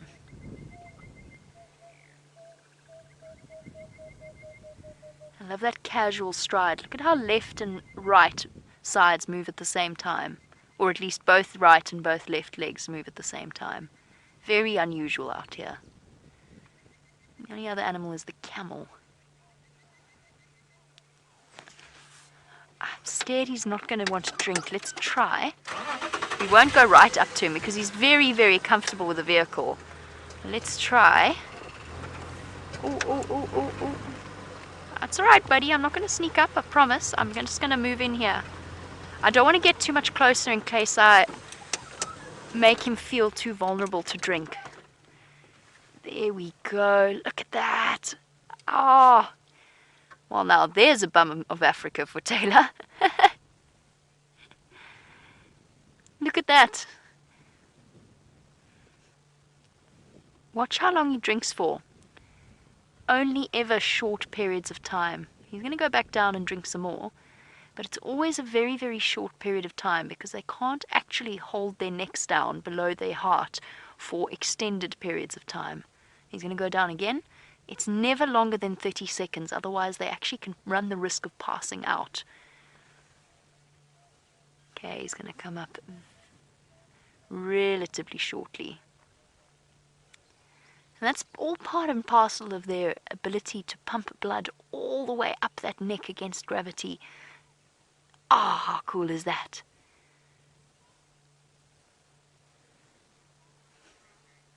Thank you, mister. It was beautifully done. I'm most impressed with your flexibility.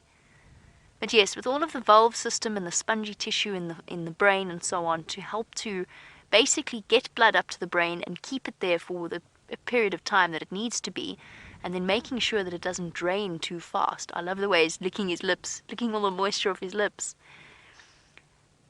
They are adapted to have their heads up this way. Well, that was a truly marvelous sighting. That giraffe really treated us to a splendid moment. However, I know that Brent is still with those adorable little cubs. Let's head back across and see what I believe he described them as fuzzy little monsters are up to.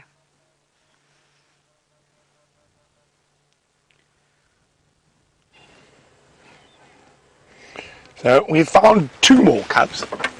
So there's still 6 out there somewhere. There's one fast asleep. There's another. There's the Birmingham boy with the hole in his face, and the youngest lioness. So there are 2 cubs with the mating pair, although they haven't been mating much, and we've been here for longer than 15 minutes, and no sign of any frisky felines just yet. Now, I've been trying to keep an eye over my back to where the rest of them were. Just reverse slightly. Oh, that one is just too cute though, hugging his paw. Let's see if we can get a view of the male. I'm going to look back down the road. Can you see where the others were where we left them? I think I see a tail. We just have a quick look. Well, there you go. You can see that Birmingham boy still fiddling with the hole in his face.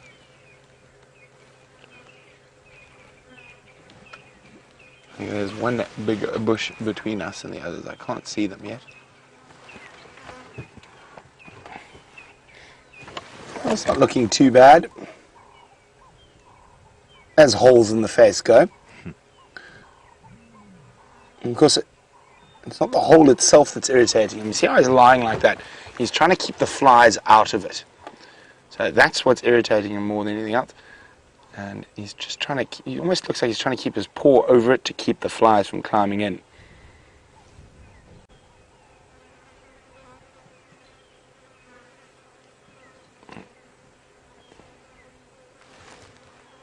And there doesn't look to be much happening here. I'm hoping that the cubs start getting active shortly.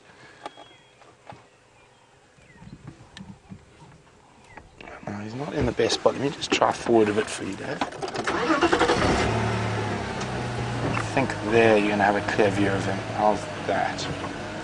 Better? Much better. Yeah, we're good. There we go. That should be it. And now this little one looks like it's about to start getting moving, get playing maybe.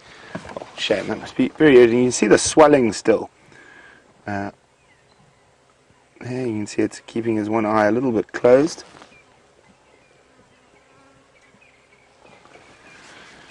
That's enough to make anyone grumpy. Now, strangely enough, I've seen very similar injuries on lions in the past as well.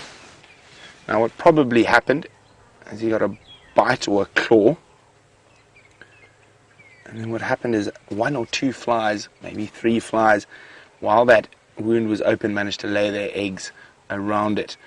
And probably while it was quite fresh, so he wasn't feeling it too much. And then what happened is it sealed over. And then, obviously, you were there with Jamie when it exploded open.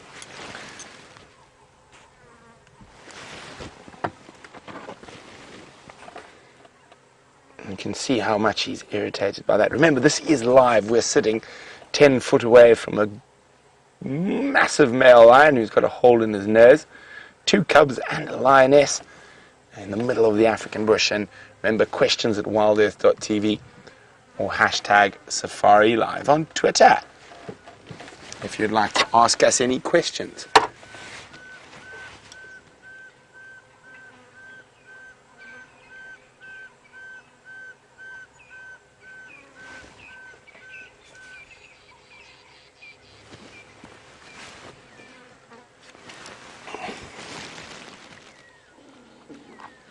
Now Reese says, I know there were originally 5 Birmingham boys, and he's asking if I've ever seen a larger coalition, and would a larger coalition stay together. I think, if I remember correctly, the Mapoho were 6 when they started. I have seen coalitions, young male coalitions of 6 or 7. They don't always stay together. It is possible. Sorry, I just need to be on the game drive for a second. Elvis, the Ngala on the Ndlela that runs to the east of Buffalo's Hook Dam.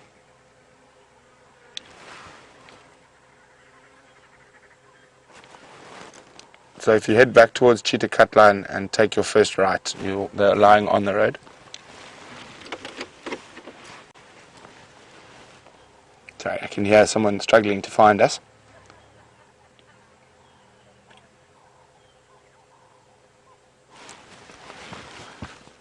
Everything's a toy, even a thorn tree. Oh, that can't be too pleasant, biting a baby knobthorn, you.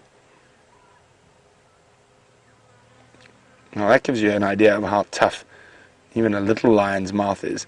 And those hook thorns would pierce our skin very easily. And yet there he is, nipping at them.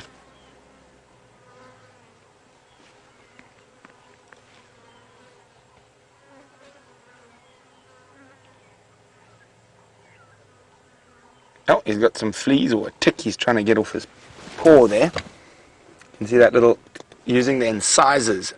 So incisors are those small teeth between the large canines. And he's using them to sort of try, almost like a pair of tweezers to remove something from there. And normally when you see lions or hyenas or wild dogs doing that, it's normally a little parasite that's starting to irritate them quite a bit. It can be a thorn, but normally a tick or a flea.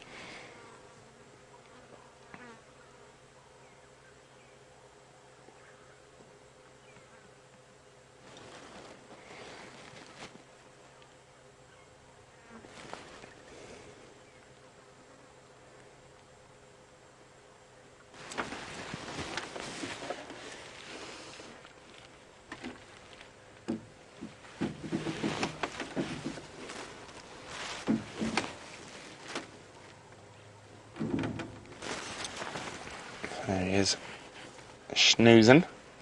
Now Paul says that injury still looks quite nasty, but it will make it a bit easier to identify him in the future.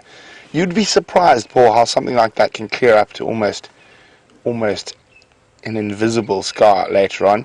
I saw that with the Mapoho. It was almost the exact same, and within a couple of months you could barely ever see that there used to be a gaping hole in his face. Come on, cubs, it's getting cool. It's time to start playing, chasing each other about, tackling. Although this little guy is bent on preening at the moment.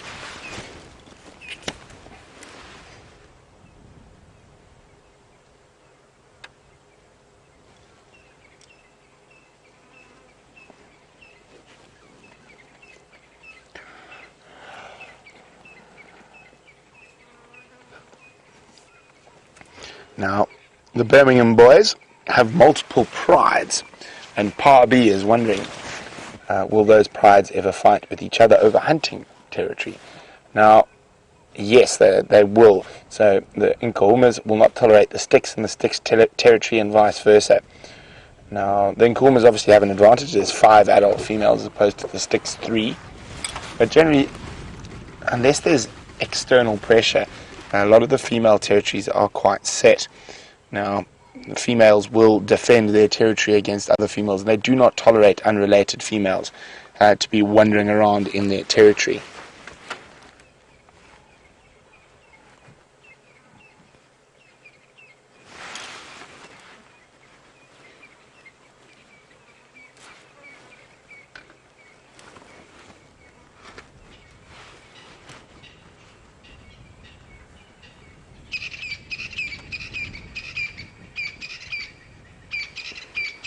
Well, this is interesting. So none of the mothers, none of the mothers are here.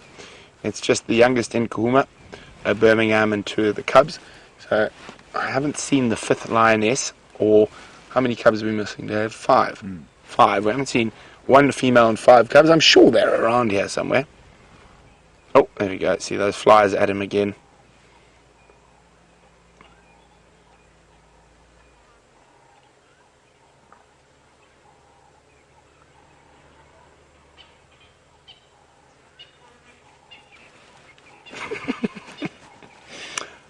I always find it hilarious when lions try bite flies.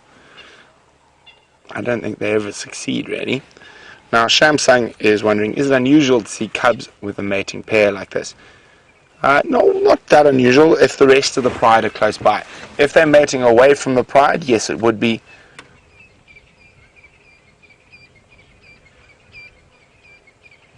But it's not that unusual if the rest of the pride are close by.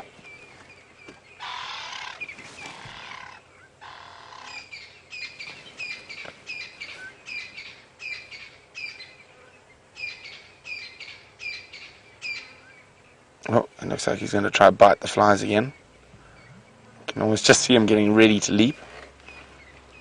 Bite that fly.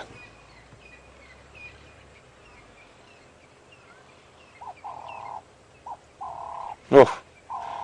Now, of course, lying like that often will leave that quite exposed.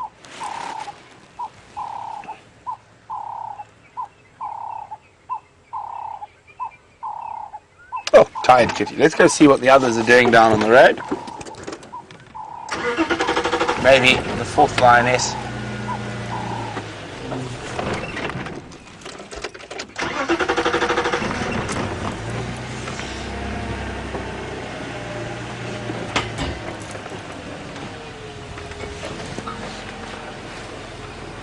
Okay. Just get out of here. For 1 second.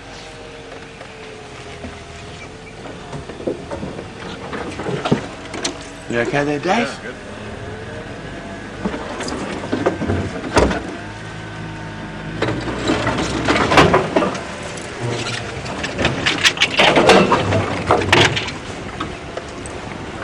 Oh, okay, we got a nice view of the little one there. Hello, guys.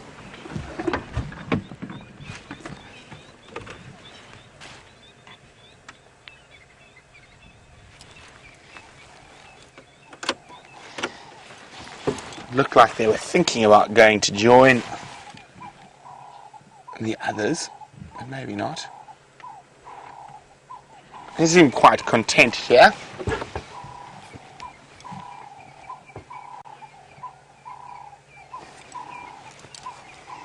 Now, Meg is wondering, is this a male or a female? I can't see from the moment. I need to have a look at the rear end to be able to tell for sure. I don't know, it looks like a little boy to me. And it's quite difficult to, once they get a little bit older, you'll start seeing them a bit more easily. Just 1 second. Oh, so those other ones that you're heading down to the Mighty.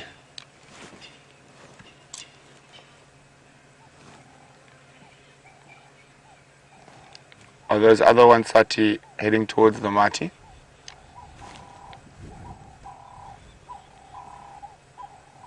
Oh, okay, cool, thanks.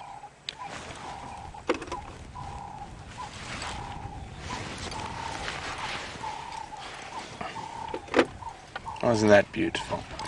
Alright, copy. I've got 1 130, 1 1 and 2 Mampimpan here. So there's 1 130 and 5 1 Mampimpan somewhere else. Look at that gorgeous eye. Oh, he's getting tired. Dave, come out on this. Come out to the right on this tree there. Zoom there. Look at that, a little gecko. Oh, there we go. I'm not sure which gecko. Oh, and I don't have my gecko book with me. I forgot to bring it. But look at that. It's amazing what you can see if you just look a little bit more carefully.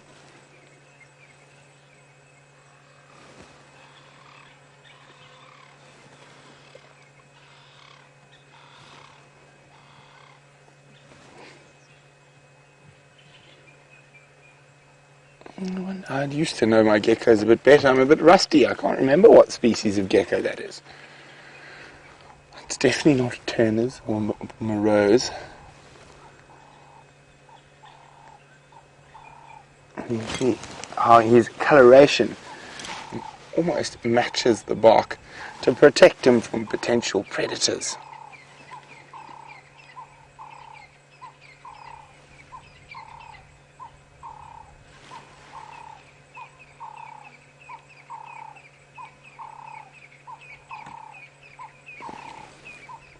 Isn't that nice?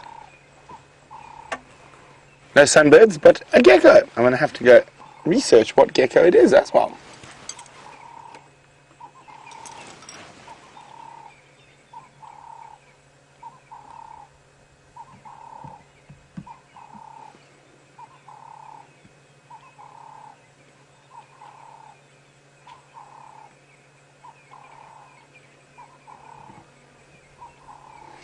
Chick's wondering what is the sound of that bird.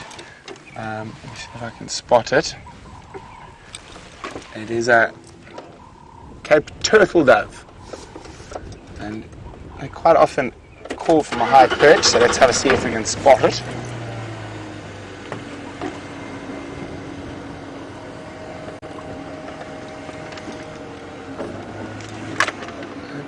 Oh, that's not a Cape turtle, but there's another bird. And Cape turtle doves in the tree behind. Let's have a look. What have we got there?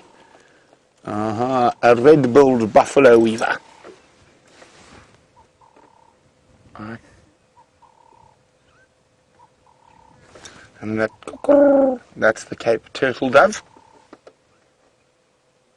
Oh, we got it there. So go through to the tree behind that one. A little bit out of it to the center. Somewhere a little bit higher. There. There's something jumping around in the back. I think that's another buffalo. Oh, is it? What have we got there? A grey go-away bird, no? See that movement there? It's unlikely to be the Cape turtle dove. They don't really call while they're moving. They're normally perched. Let's try and roll forward a little bit.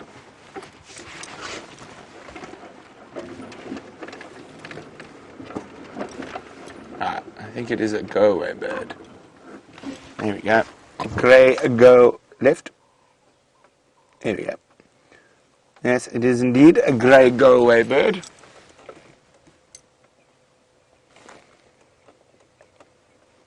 Unfortunately, we can't spot the Cape turtle dove. Sorry, I was going to be on the game drive channel for a second. Standing by.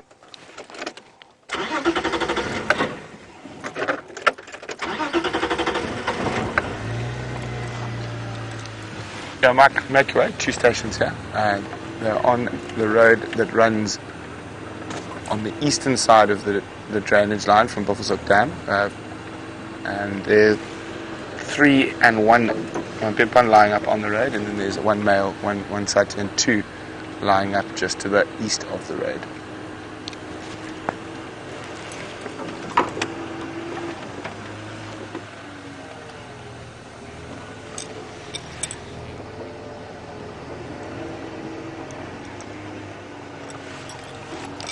Negative, the one that runs north from Buffelshoek Dam.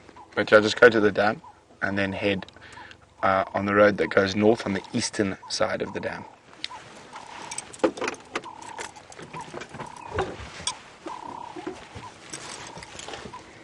So,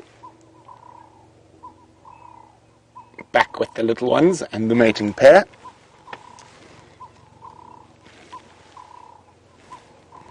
Come on, guys. It's the time of the day we're supposed to run around and jump on each other.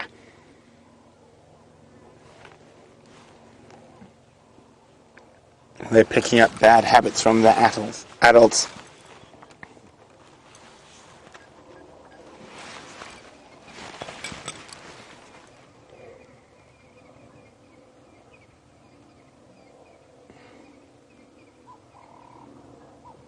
Isn't that beautiful? A little late afternoon light coming through the little acacia tree.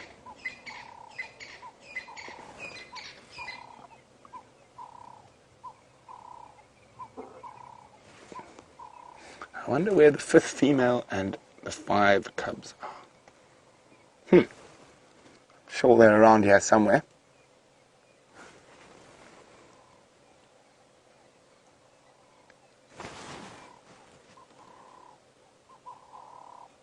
Birmingham boy still playing Swat the Fly.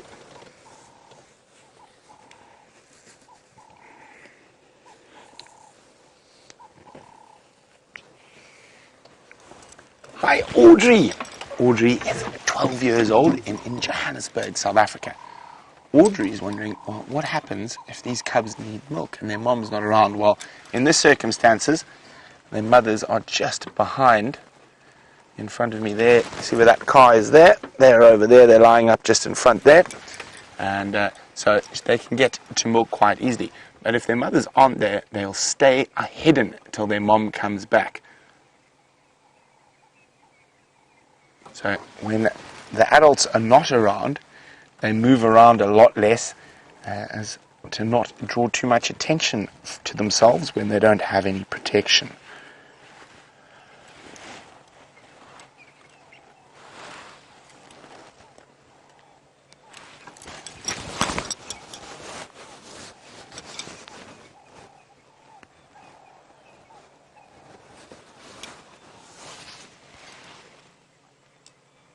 Oh, I'm hoping as it gets a bit cooler, they might head down for a drink, or they might go join up with the rest of the cubs for a bit of rough and tumble.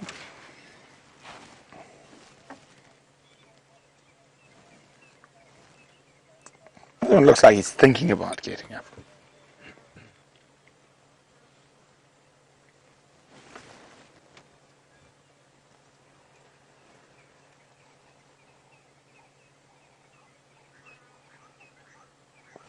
Who knows, maybe we'll be lucky.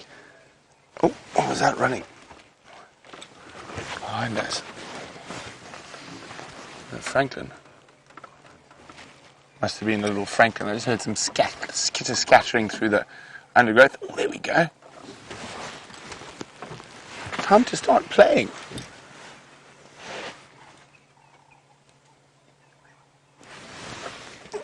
So, guys, I hope you're getting some wonderful screenshots of that little cub's face as the light pops through. Oh, now he looks away. As soon as I pick up my camera, of course. And you can see, oh, there we go, he's in a yawn. Oh! So if you hear a click, click, it's just me taking a photograph. That light is just wonderful. Oh, my settings are.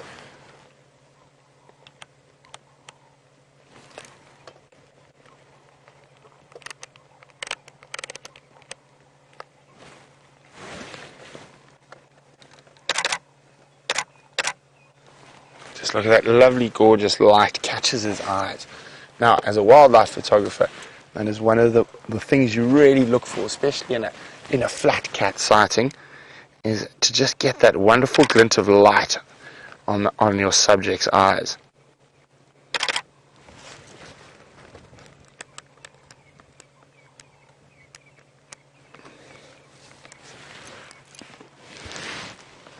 It sort of can make a really flat picture become alive.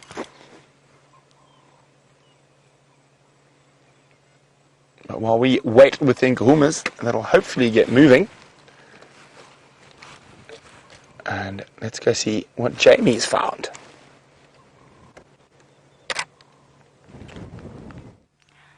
Oh, we seem to be finding the giants this afternoon from our wonderful male giraffe sighting earlier, and now on to this spectacular youngish elephant bull.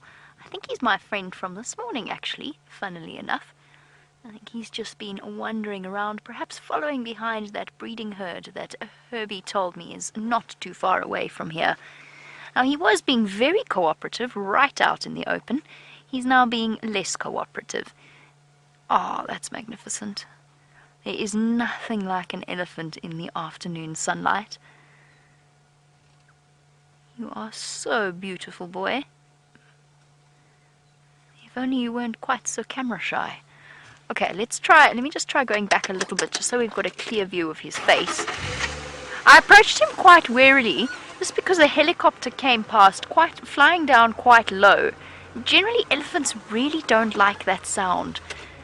They don't appreciate buzzing things up in the sky terribly much.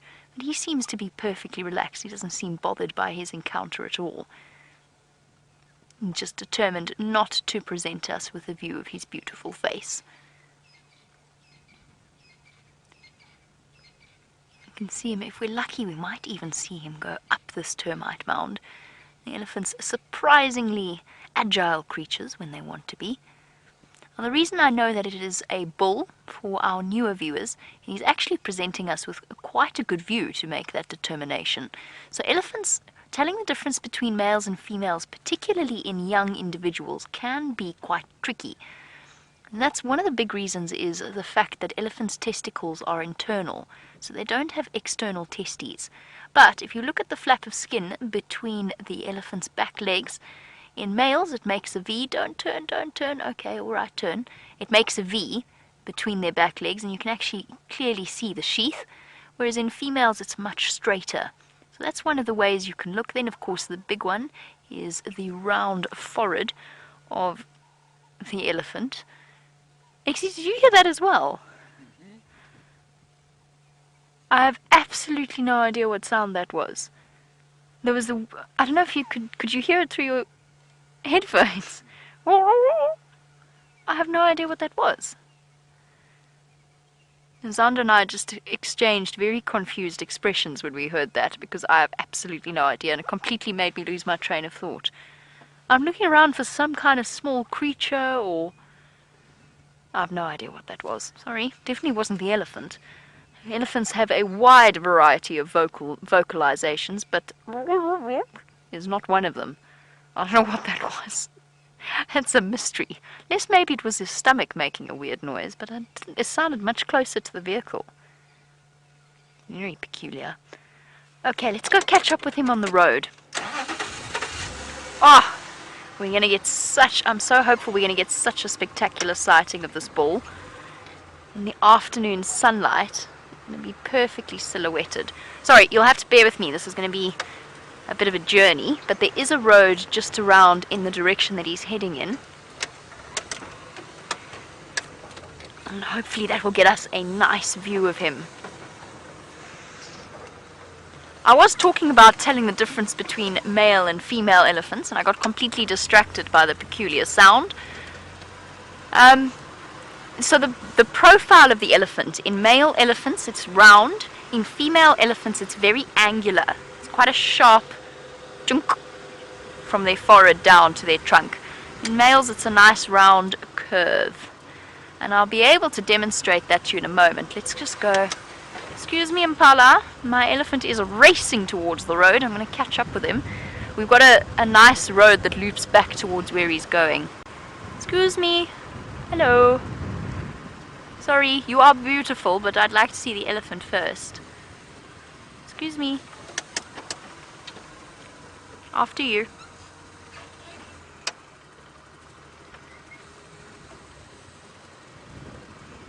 Just going to move through nice and slowly.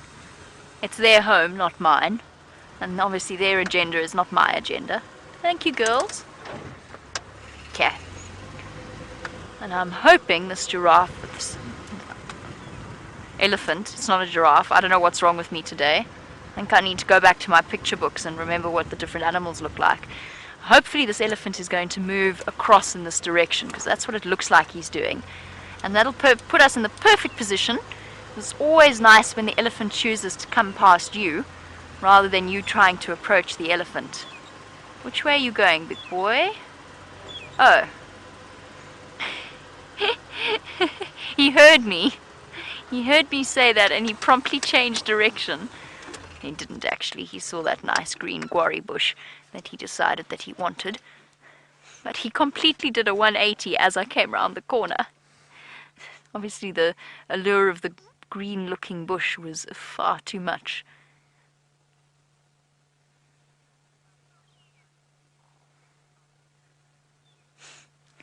And just like humans, elephants get tired, although unlike humans, they've got a far greater bulk to bear on their joints and on their legs. And if you watch him, he was doing it earlier, and hopefully he's going to do it again. What they'll often do is they'll rest their weight on one hip and take the weight off one foot every now and again. Just like humans do, and you sort of lean on one side a little bit. He is a very camera-shy elephant. Determined we're not going to get a good view of his face. But I think that patience might be the key here, in just waiting for him to slowly move a little bit closer each time. Here's his wrinkly elbow. Using his tusk and trunk in conjunction to rip away at the guarri bushes. Lovely bull like this is absolutely, hands down, one of my favorite animals to spend time with, if not my favorite animal to spend time with. There's this all-encompassing sense of peace that one gets in the company of giants.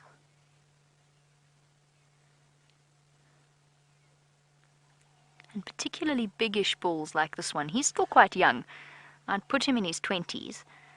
But the larger bulls, because they're so secure in their security out here, here's he giving us a beautiful view of his face and his round forehead.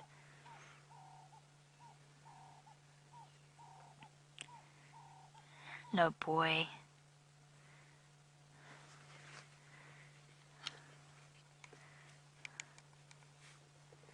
Ah, this is stunning.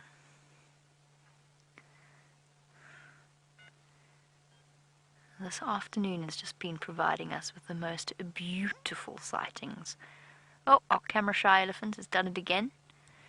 He's determined to find every scraggly tree and hide behind it. Now he's found something he wants to dig up, so let's go forward a little bit.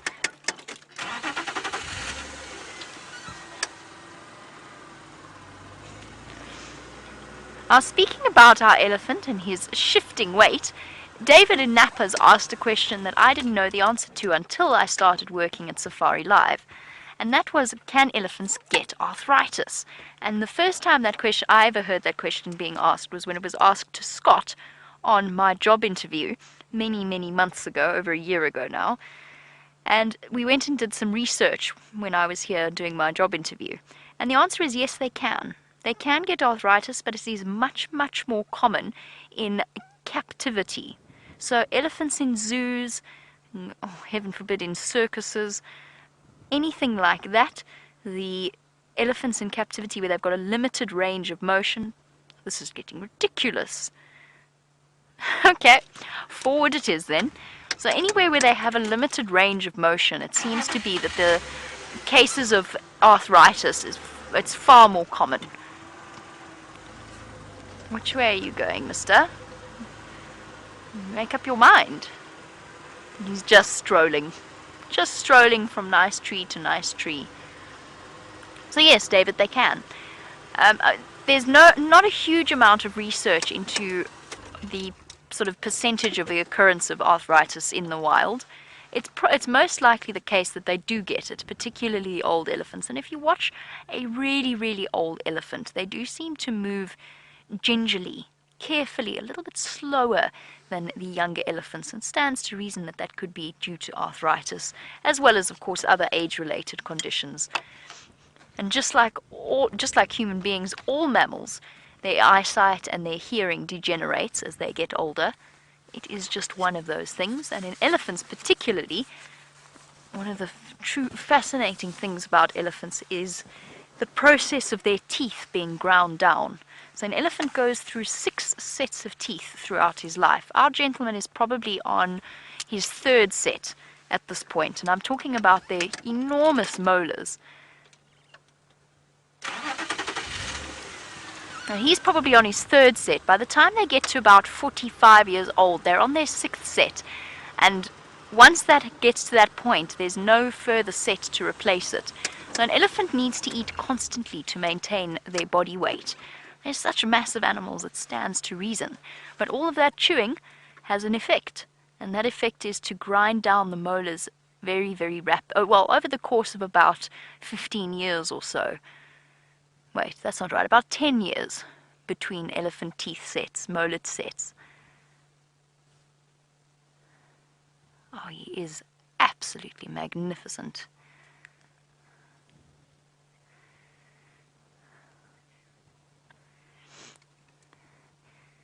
Now, Safari Ginny in Canada, on the subject of how old our Ellie is, you're saying the indents at his temples, does that indicate that he is older?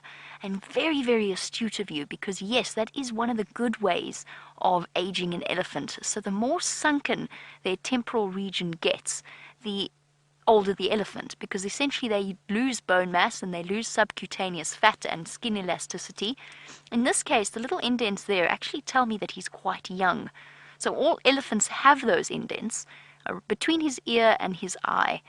Those indents around there, the temporal area.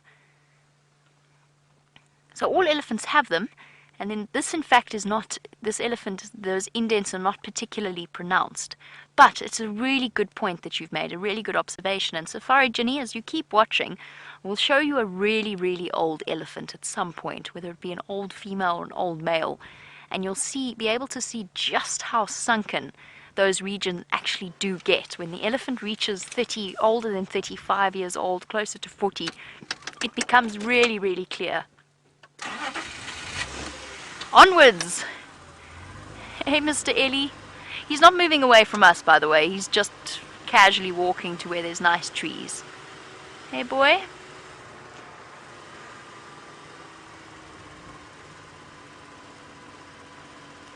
And although it looks like a slow, almost lazy walk that he's doing, they actually cover an enormous amount of ground, which makes sense when your legs are that long.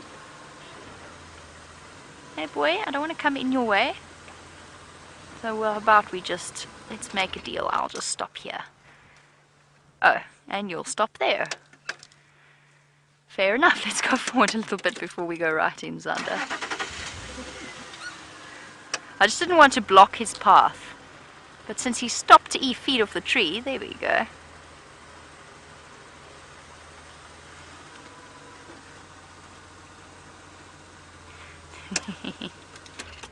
Here we go. He is resting his weight again, taking it off the back right leg. James Richard said perhaps this elephant with his camera-shy nature is very similar to Connor, who is our wonderful member of our tech team. And yes, Connor certainly does share a distaste for the camera. No, No, no, no, no, no. Yeah, pretend to eat. Pretend to eat.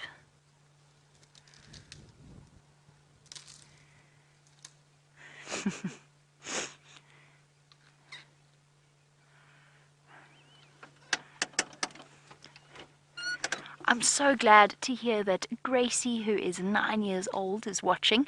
Now, Gracie, I know, absolutely loves elephants. They're one of her favorite animals alongside hippo. And Gracie, yes, I think the elephants are really, really happy that we've had some rain. I think it must make such a difference to them. I think elephants, if any animal knows what the rain means, I think an elephant would. I think they know that green grass and fresh green leaves are on their way.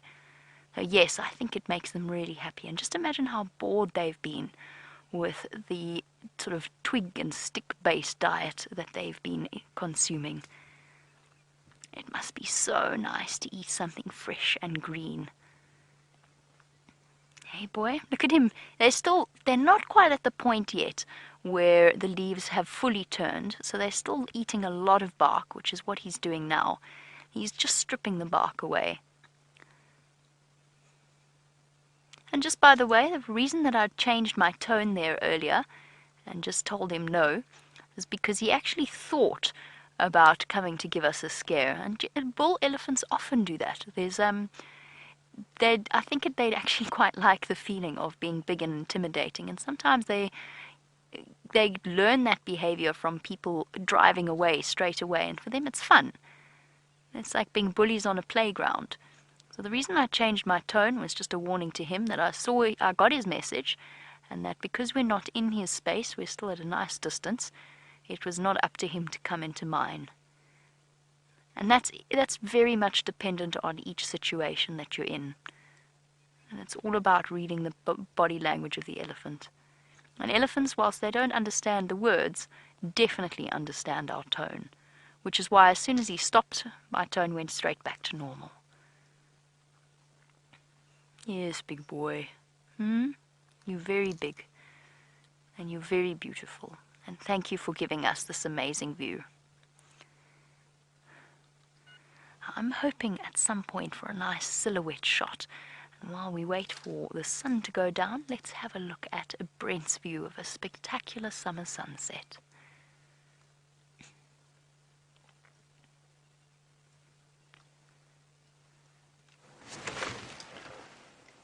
We had a spectacular sunset, but I made Dave leave it because the Birmingham boy stood up.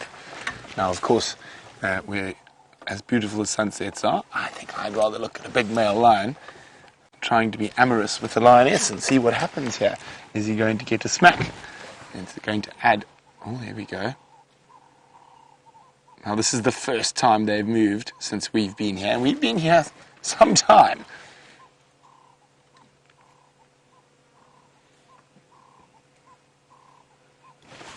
The little cubs running around in the background.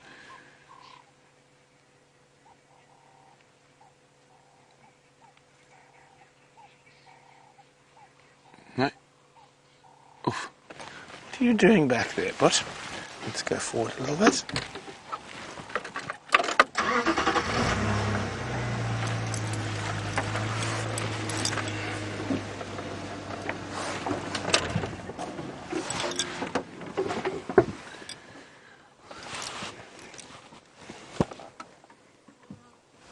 Big yawn.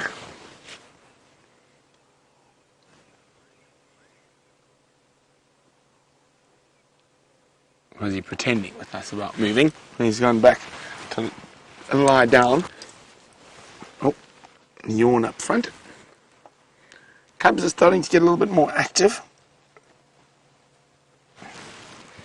I said, I hope they're going to go join the others. The flies haven't quite left him alone yet.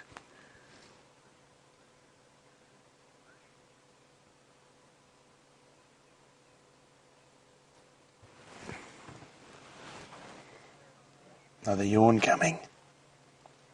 Oh!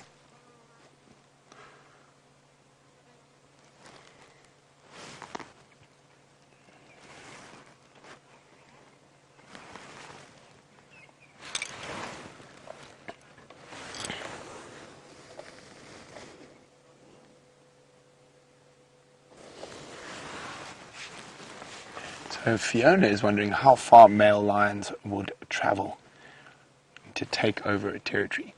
Now that all depends, Fiona. They can travel actually quite big distances. The Birmingham boys come from about 40-50 kilometers to the north of us. And, oh, there's another yawn. Now it all depends on lion densities at that very moment. So they become nomadic at about 3, and depending on coalition size, they only normally become dominant at about 6. The Birmingham boys became dominant a bit younger because there were 5 of them. Now they can travel up to 5, 6 territories. It all just depends on the lion density. So if they keep moving, keep encountering other dominant males that keep chasing them, they can sometimes move very big distances. And sometimes in areas that the lion densities aren't that high, they don't move that far away from their natal range. So there's no hard and fast answer to that, Fiona. It just literally completely depends on the year and the lion densities in the area.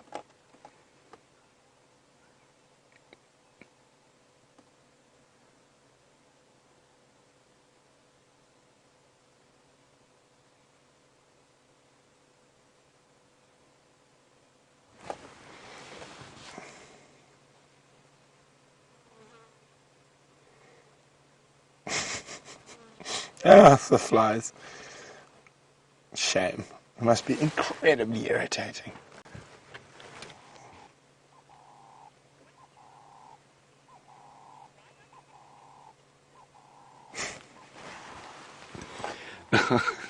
Arlene is wondering why oxpeckers don't sit on lions. Because the lions will try eat them, Darlene. They are a cat, and instinctively they chase things.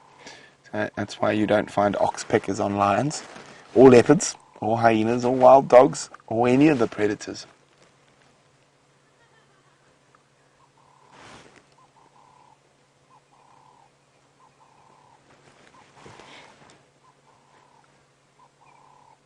Oh, big yawn coming at the back.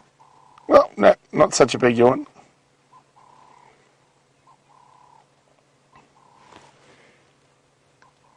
Come on, guys, time to go have a drink.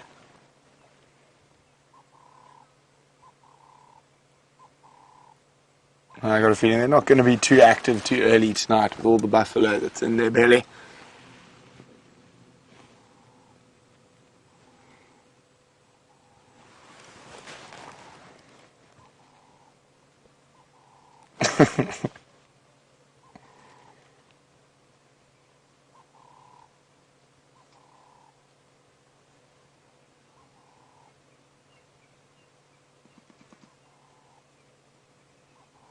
At least in the hours of darkness there's less insects to bother that wound.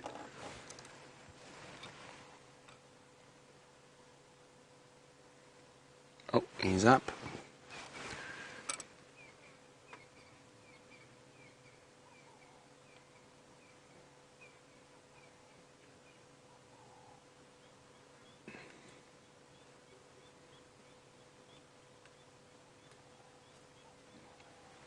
Keep still, Dave. So they're less than a foot from us, so just keep still. Don't swing. First, especially while they're mating, they can be a little bit... Okay, you good, go. Oh, you're going to mate right next to us. Well, he's going to try at least. Oh dear, he's not very good. Oh, there we go. He got it right.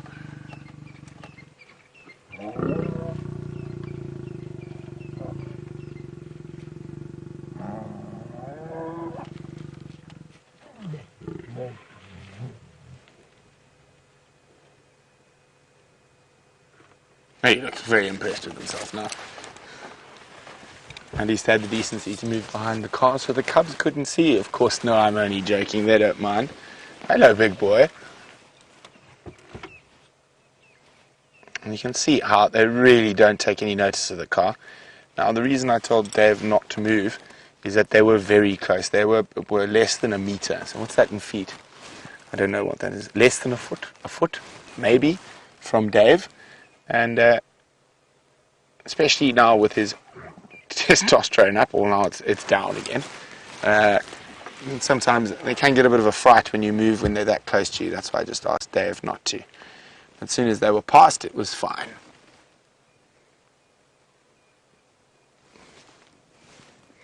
Oh, we got cubs coming at us on the right. Oh, stopping for a comfort break on the way.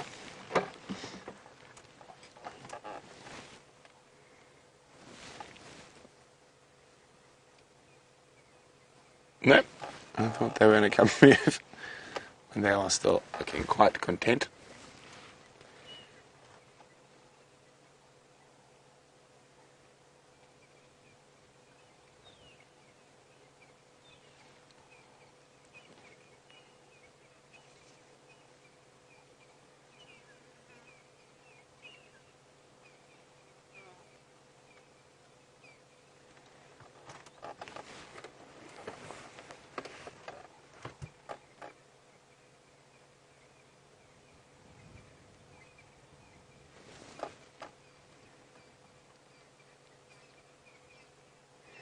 Itchy ear. No, back to snooze. Right, doing a bit of preening.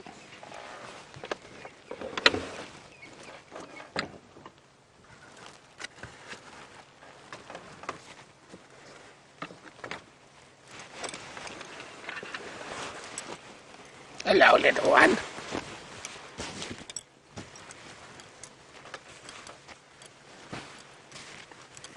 They are just too cute. It looks like the games are starting now between the little ones. Wonder if they're going to go find the rest of their siblings and cousins.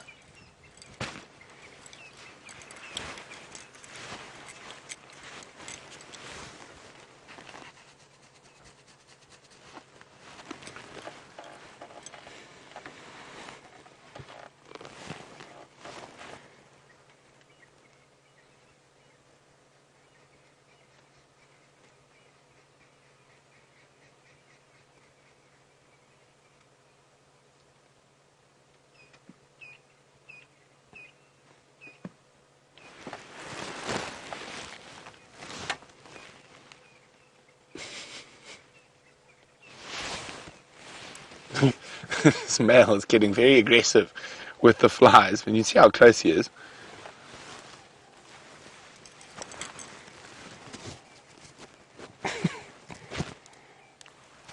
Almost, he actually hit himself in the face quite hard a few seconds ago.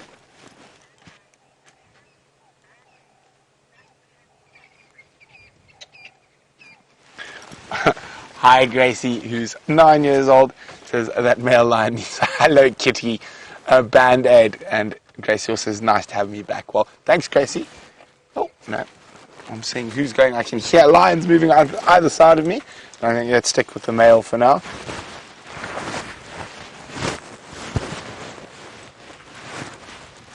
Shame. Oh, don't worry, the flies will be gone shortly. It's getting dark. Oh, both of them got up like they heard something. Could be the other lionesses that we saw earlier.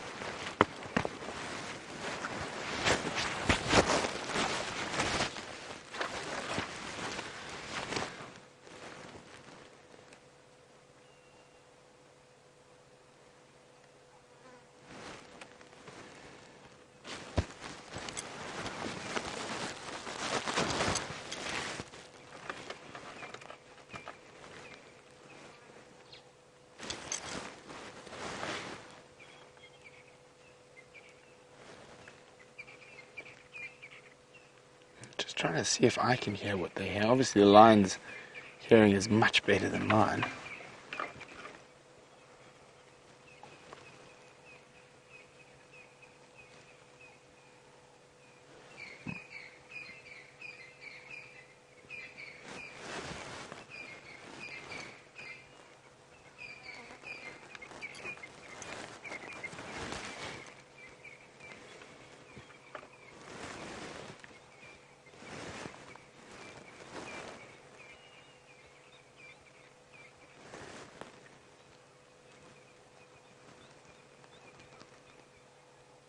I can't hear what they're hearing.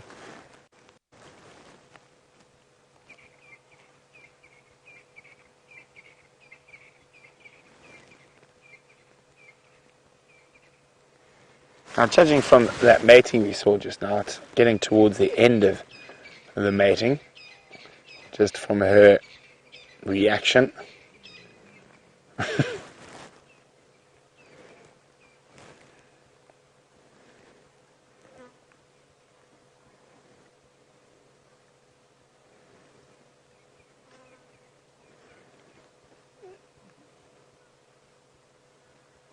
Now Susie says she wonders why it doesn't seem to be as painful, that's mating, for lionesses as it does for leopardesses.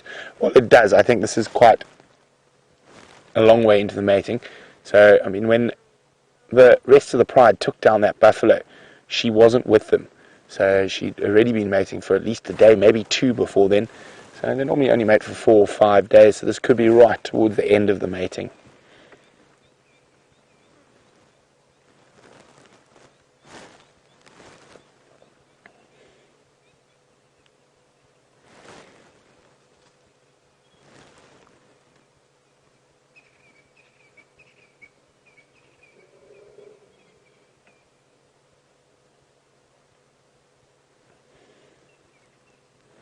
As soon as she moves, he's on it. Now it looks like she might go join the rest of the lionesses. Look at him. Oh, there we go. There we go. See how she moves the tail out of the way?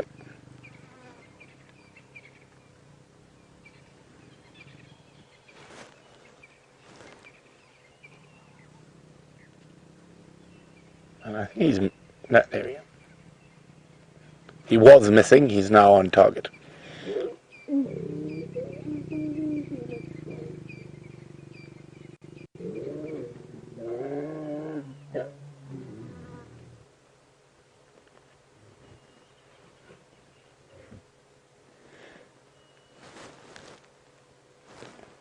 So after no mating for at least an hour and a half, we've got 2 in 10 minutes.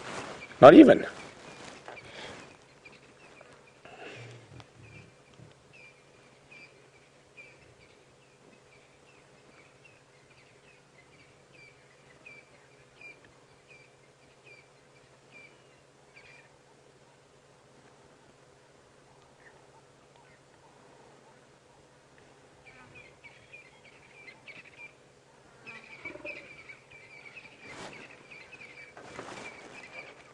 Now, I can't see what the other lions down on the road are doing. 2 little cubs are still in the thicket behind us, but we can't really see them too well. And of course these 2 are right next to us.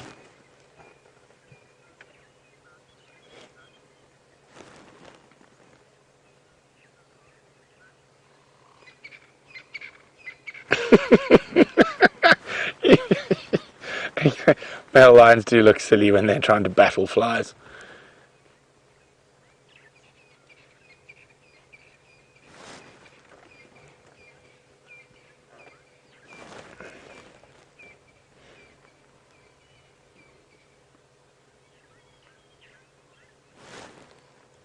The Nanaka is wondering, why do their females lie or roll over after mating? And is it to help getting pregnant? Yes, it is. It's to help make sure the semen doesn't drip out. Now, where are those 2 troubles off to? They're off on their own mission. So maybe that other lioness with the other 5 cubs is off that direction. Or they're going to just go climb that termite mound for fun.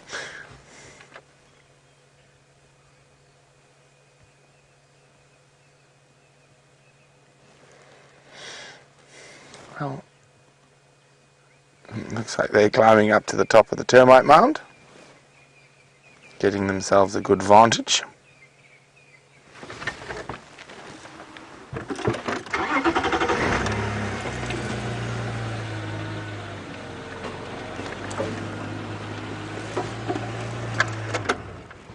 So, the 2 cubs over there, it looks like they're not really up to too much. You can just see them there.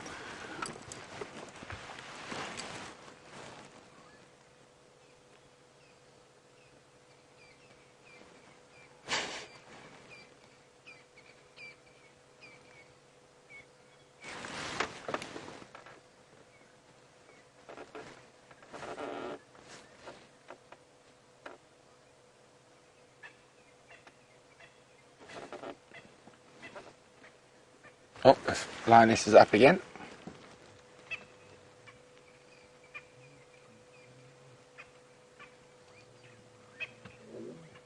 Woof! Off you go, mister. Tired of your advances.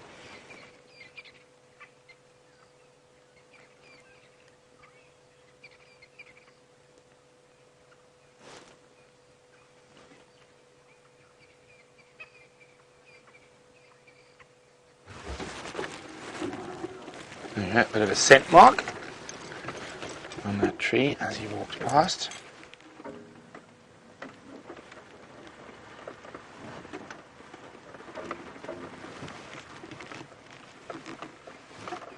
Oh, looks like she stood on a thorn.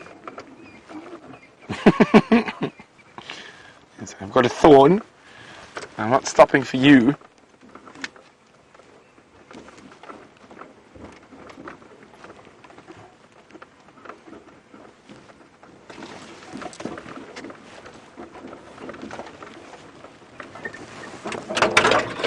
Stick with me.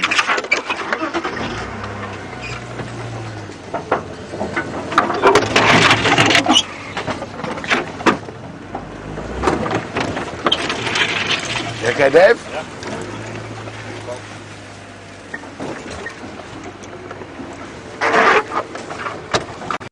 See, there they are. I'm going to go join up with the rest of the pride. He's trying to stop her. Oh, ow, what was that? Thorn in the back. Oh, that was a good one as well. Right into my back. Made me jump. Well, while I was jumping, the lions were going flat. So let's go back to Jamie and some more elephants.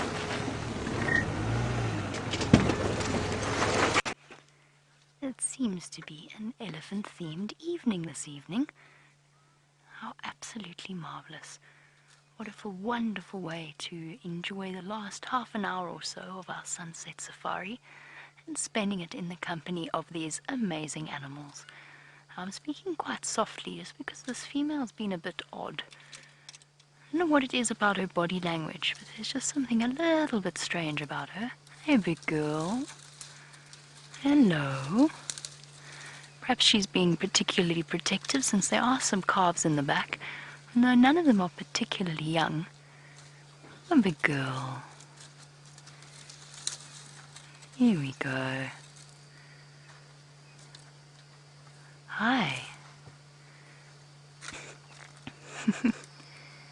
Okay, just let her come past us and then we might have a really nice view of the little youngster at the back. Hello, little one. Now don't come and cause trouble here, please. Otherwise your mommy's going to get very cross with me. Hello. Oh, there's nothing like a baby elephant. It's so thoroughly entertaining.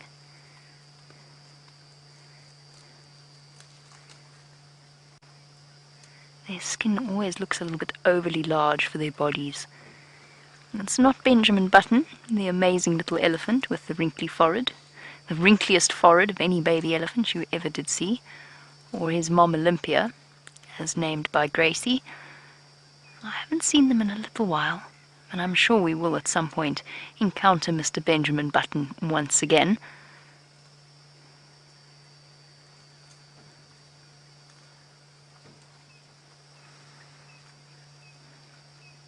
These elephants are also playing camera shy today. It's nice to just sit for a moment and enjoy the sounds of the evening. The cicadas are starting up.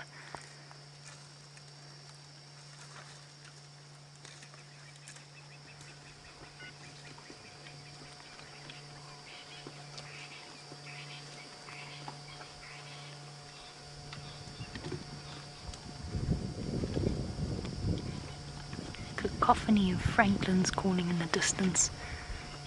I'm hoping we might hear a fiery necked nightjar or two as the evening starts to descend.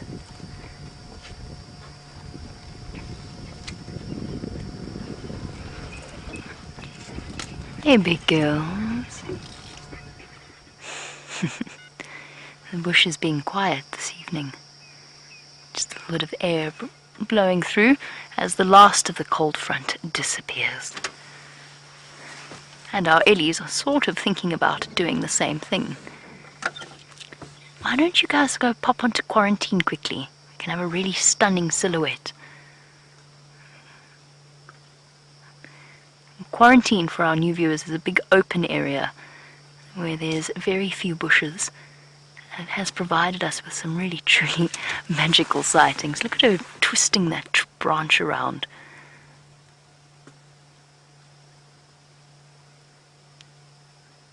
Little one naturally has to come and see what Mom is so focused on. Oh, no, moving past.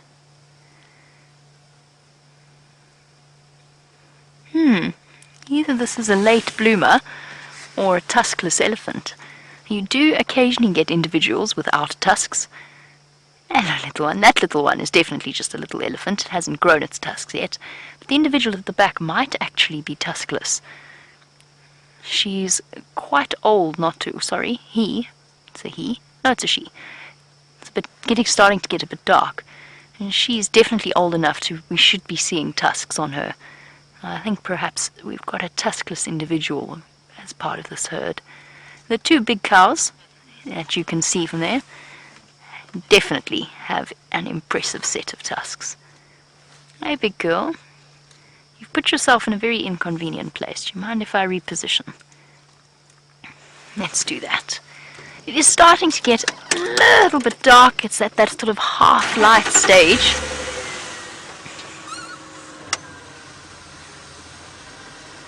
Let me do this. This might work a little better.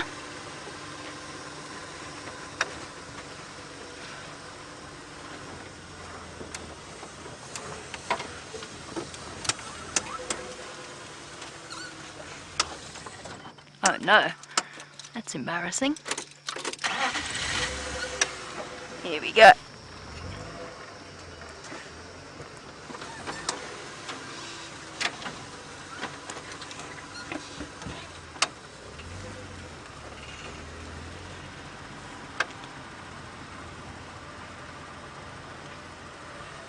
There we go. We've sort of got a view of them, although most of them are quite hidden in the vegetation. But it's definitely beautiful. One of my favorite things to do as it starts to get dark is just sit with elephants in pitch black and just listen to the sounds of them feeding, particularly on a full moon night where you don't have to use any lights. You can see exactly where the elephants are, so you don't need to worry about being in their way or anything like that. You just sit and enjoy their company.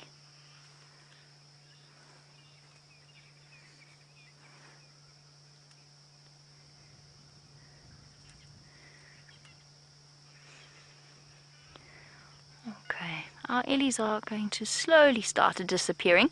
I'm going to head off and see what nocturnal creatures I can find. Let's head across to Brent, whose lioness is quenching her thirst.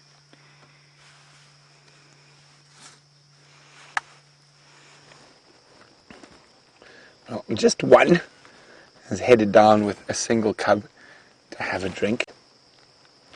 Others might appear behind us.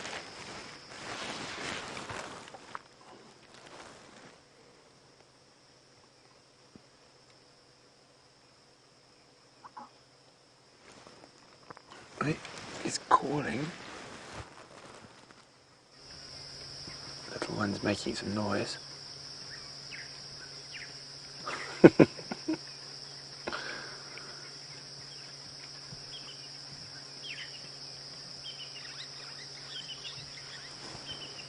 Oh, I can hear contact calls. Very softly, she heard them at the same time. Ow. Ow. Sound like an adult lioness contact call. But she's going to have a drink first. I'll keep a look behind, see if the rest of the pride come. I think the lionesses have all come down to drink from the tracks that I could see at different times.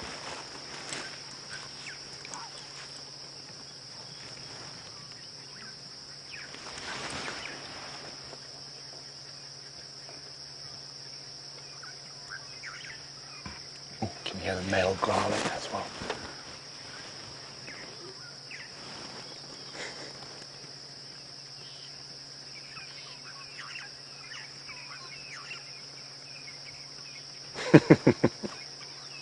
Got a wet nose.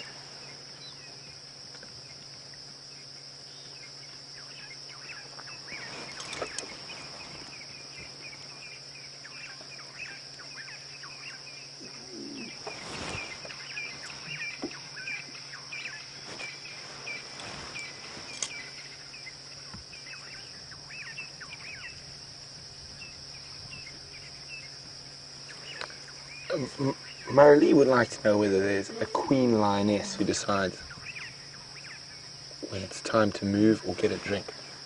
No, not necessarily, Marilee. There's no distinct hierarchy amongst the females.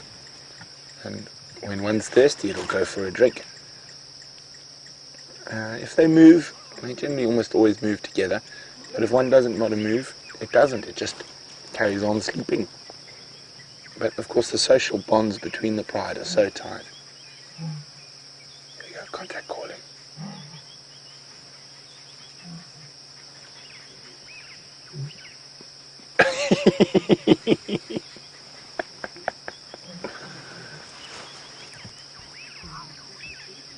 That'll teach you. Don't jump on things from the front, especially not buffalo.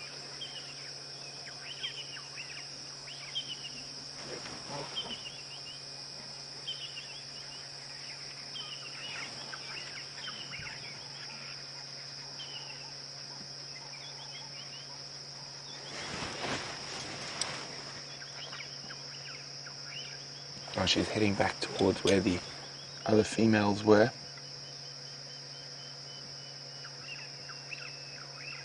It's getting dark now. I think we're going to leave the lions to themselves and see what other creatures we might come upon. But we will definitely come search for the incredible Nkuhumas on the sunrise safari. They disappear off into the night. They might not do too much hunting. Oh, can you hear the contact calls again?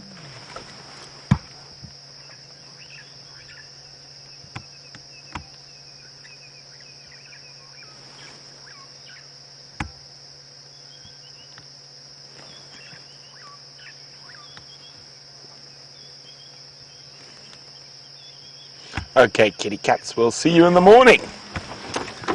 I wonder what other delectable nocturnal creatures are out there for us to find. I'm hoping for some owls.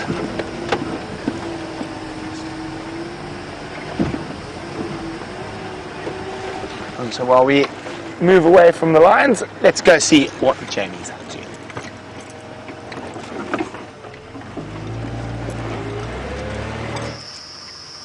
Pretty much the same thing as Brent, actually. I'm also looking for other animals of the evening. Unfortunately, despite our extended night drives and despite the fact that we saw some incredible sightings, did not yield an aardvark, which is quite devastating to me. I was convinced I was going to get to see one and that you'd all be with me to experience my first aardvark sighting. For new viewers, it is totally ridiculous that I've never seen an aardvark, because I worked in a place that was known for its aardvark sightings in the Kalahari. I even went on an aardvark capture once to catch and tag for research purposes. And apparently I've got some kind of aardvark. I don't know if it's a curse or what it is, but I've just never seen one. So our night drives didn't yield an aardvark, and unfortunately as we go further into summer, the chances of my seeing one straight after sunset is relatively slim. They only pop out once it starts to get a little bit cooler. Although this evening's quite cool, you never know. But I've decided that my mission for tonight is going to be to try and spot a chameleon. Also an animal that we haven't seen much of recently. And last year was not particularly good for chameleon sightings.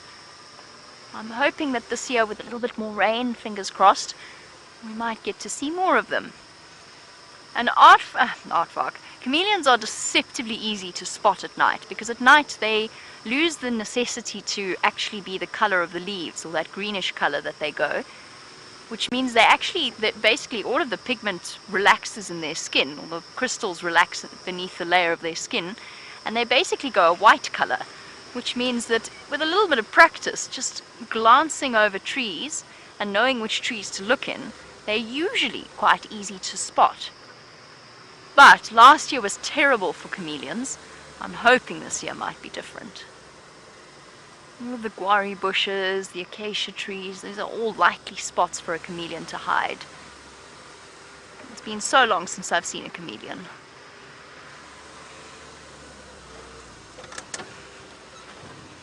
Apparently when I was a kid, but I don't remember this, or at least when Johannesburg was less developed than it is now, when my parents first built the house in Johannesburg, they told me that they used to see chameleons in the garden there all the time.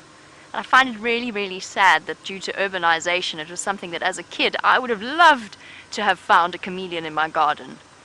And by the time I was old enough to understand, they'd all gone. Probably due to, a lot of it would have been the house pets, particularly cats, and just the general loss of habitat as well. Change of environment.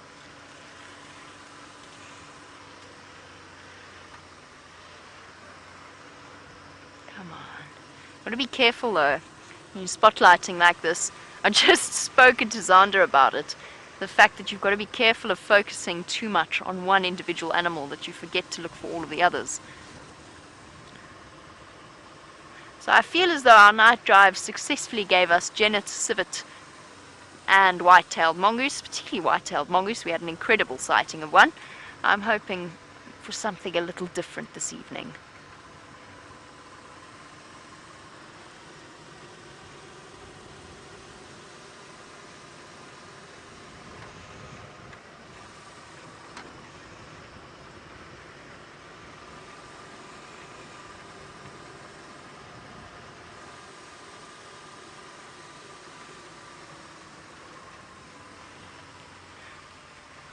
Judy H., on the subject of it getting dark and going off in search of nocturnal creatures, he wants to know if the infrared cameras are only reserved for special occasions. And the answer is no, absolutely not. They're permanently installed and we will use them when the situation arises to use them. I think that Brent left the Lions just because perhaps there were other vehicles that might have been wondering what he was up to. I don't know. He might have just decided that he wanted to go and seek something else. And the same reason with our elephants, we actually have quite a limited range from our vehicle to the animal that we can see with the infrared. It's an awesome system, but it only extends a certain distance into the bush, and after that we can't see anything. So for our elephants, for example, it would have been next to impossible for me to have been able to put them on screen in infrared. But if we were to trundle along here and encounter an elephant herd in the road, then absolutely we would stop and put them in infrared. And then with the cubs also, just thinking about it, it's difficult. You actually can't. You can't drive off road without lights, and we can't spotlight cubs, obviously, or we don't spotlight cubs. So that's where sort of the distinction lies. But absolutely, if we were to come across Karula hunting in front of me, then we would switch immediately to infrared and have an awesome sighting. I'm about to blind this poor individual who's coming around the corner. Our vehicles are lit up like Christmas trees.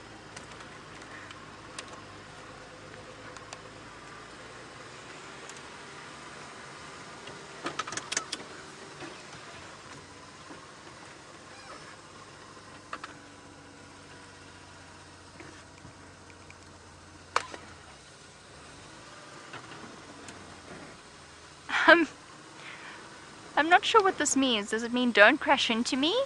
Does it mean we're in deep trouble? I'm uncertain.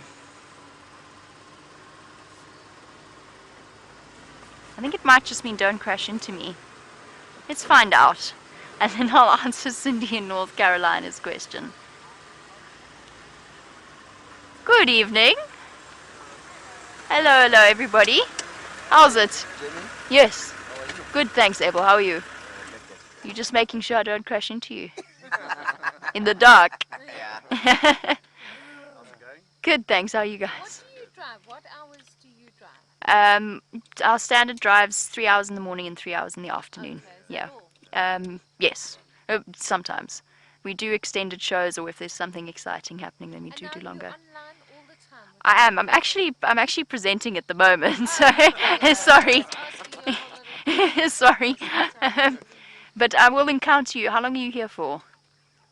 For the week. Okay, I will encounter you at some point, and then I'll be able to chat a little bit more.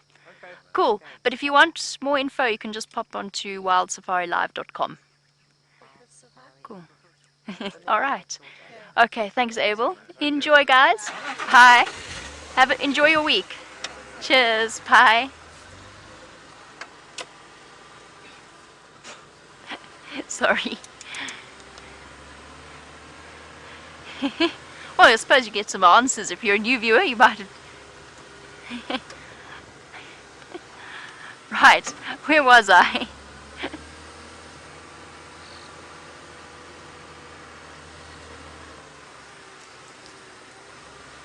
Ah, there we go. Cindy in North Carolina. I'm sorry, your question went straight out of my head with that conversation. In terms of our updates of our hyena clan, oh, they're around. They're around, they're just still not denning, I'm afraid. They're staying exactly where they are in Manuletti. Their tracks every single day cross onto Juma from Manuletti and back. So they're coming every single evening past our camp. They're coming to visit our camp, in fact, last night. One of them decided to pop its head in. I don't know which one. It was definitely one of the females. She very boldly stuck her head around the corner whilst we were all sitting up. So unfortunately, it doesn't look as though they've moved back just yet. I promise you, I drive past and check each and every single day. I always check the tracks to see if they're going into the den sites. But no such luck. They haven't come back to us yet. They will, I hope. I really, really hope. I keep saying that, but I'm slightly devastated by the loss of our hyena clan. We haven't lost them, we know where they are. It's just unfortunately for our newer viewers, they've gone to the north of our Traverse area. So we would spend hours and hours of our days sitting with the hyena clan at the hyena den, enjoying the cubs. And now in hindsight, I'm so glad that we did spend as much time as we did with them, because they've vanished now and we actually hardly ever get to see them on our live drives. I think the big reason, Brent sort of disagrees. He thinks it's the hyena clan to the west. I think it's the Nkuhumas and the fact that they've been denning here and raising their cubs here. Alright, well, as I trundle around to strike fear into the hearts of more vehicles so they have to put their hazard lights on, let's head across to Brent and find out what he's up to.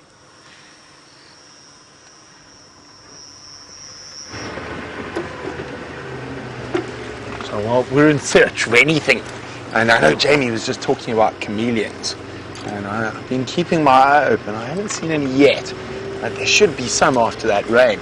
Now, we probably need a bit more warm weather before we start spotting them regularly. But I've got a question for you guys.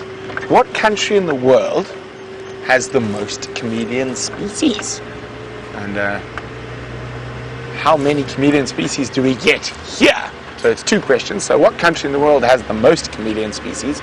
And how many chameleon species occur in the Sabi Sands?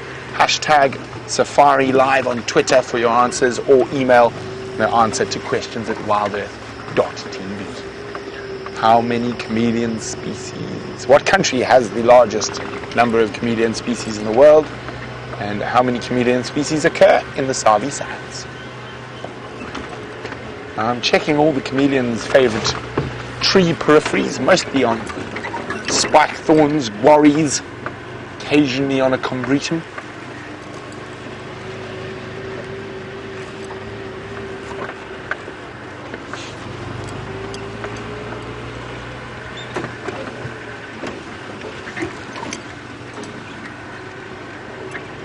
The frogs, strangely enough, are quite quiet tonight. I've driven past a couple of pans hoping to hear a cacophony of amphibians, but no such luck.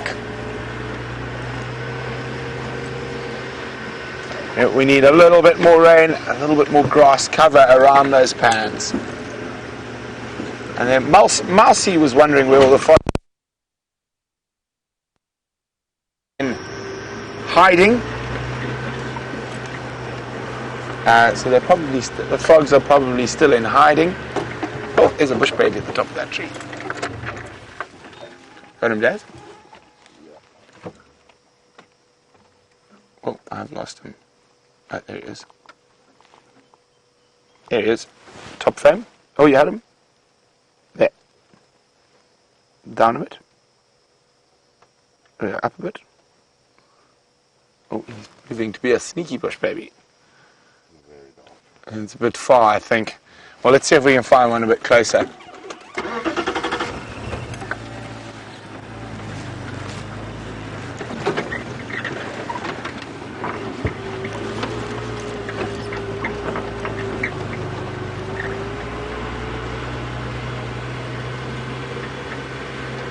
Tatya, you are spot on. Madagascar indeed has the most species of chameleon.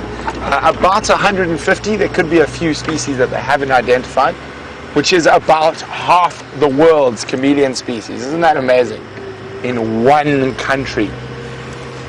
Now, a lot of those island species, or on an island like Madagascar, you get great speciation because it's isolated from mainland Africa. Now, after Madagascar, the country that's got the second most amount of chameleon species is Tanzania. And again, there's a lot of inselbergs in Tanzania, or sort of mountain ranges that are completely isolated from other mountains.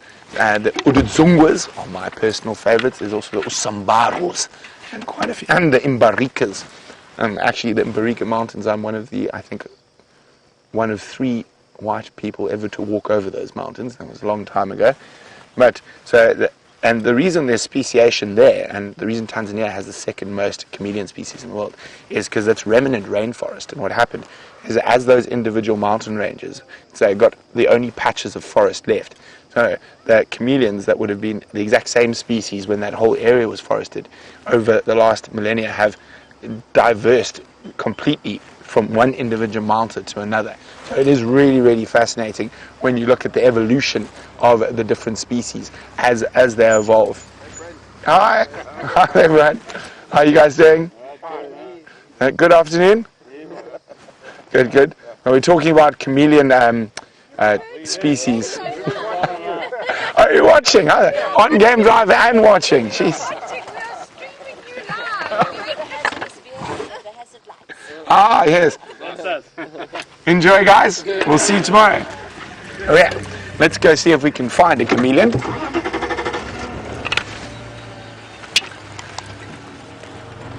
Fancy that, on Game Drive and streaming us live at the same time. Isn't that quite wonderful?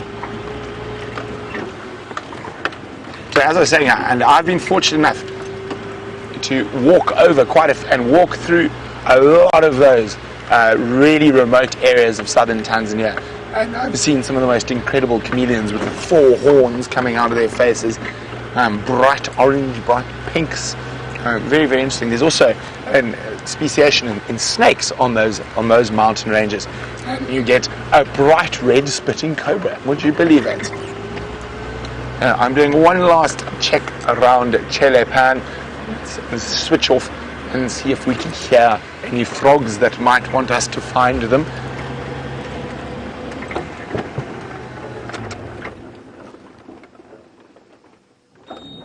Alas, no bubbling casinos, no golden leaf folding frogs, no painted reed frogs, no bushveld rain frogs, no tremolo sand frogs. Okay, I could actually go on for quite a while, but I won't. But it's been great having you out on the Sunset Safari, and it is going to be a spectacular African evening. The stars are out, but Dangerous Dave and Jamie and all the rest of the Safari Live crew will see you tomorrow for the Sunrise Safari, and we'll definitely go have a look if those Nkuhumas are still around. But for now, bon nuit.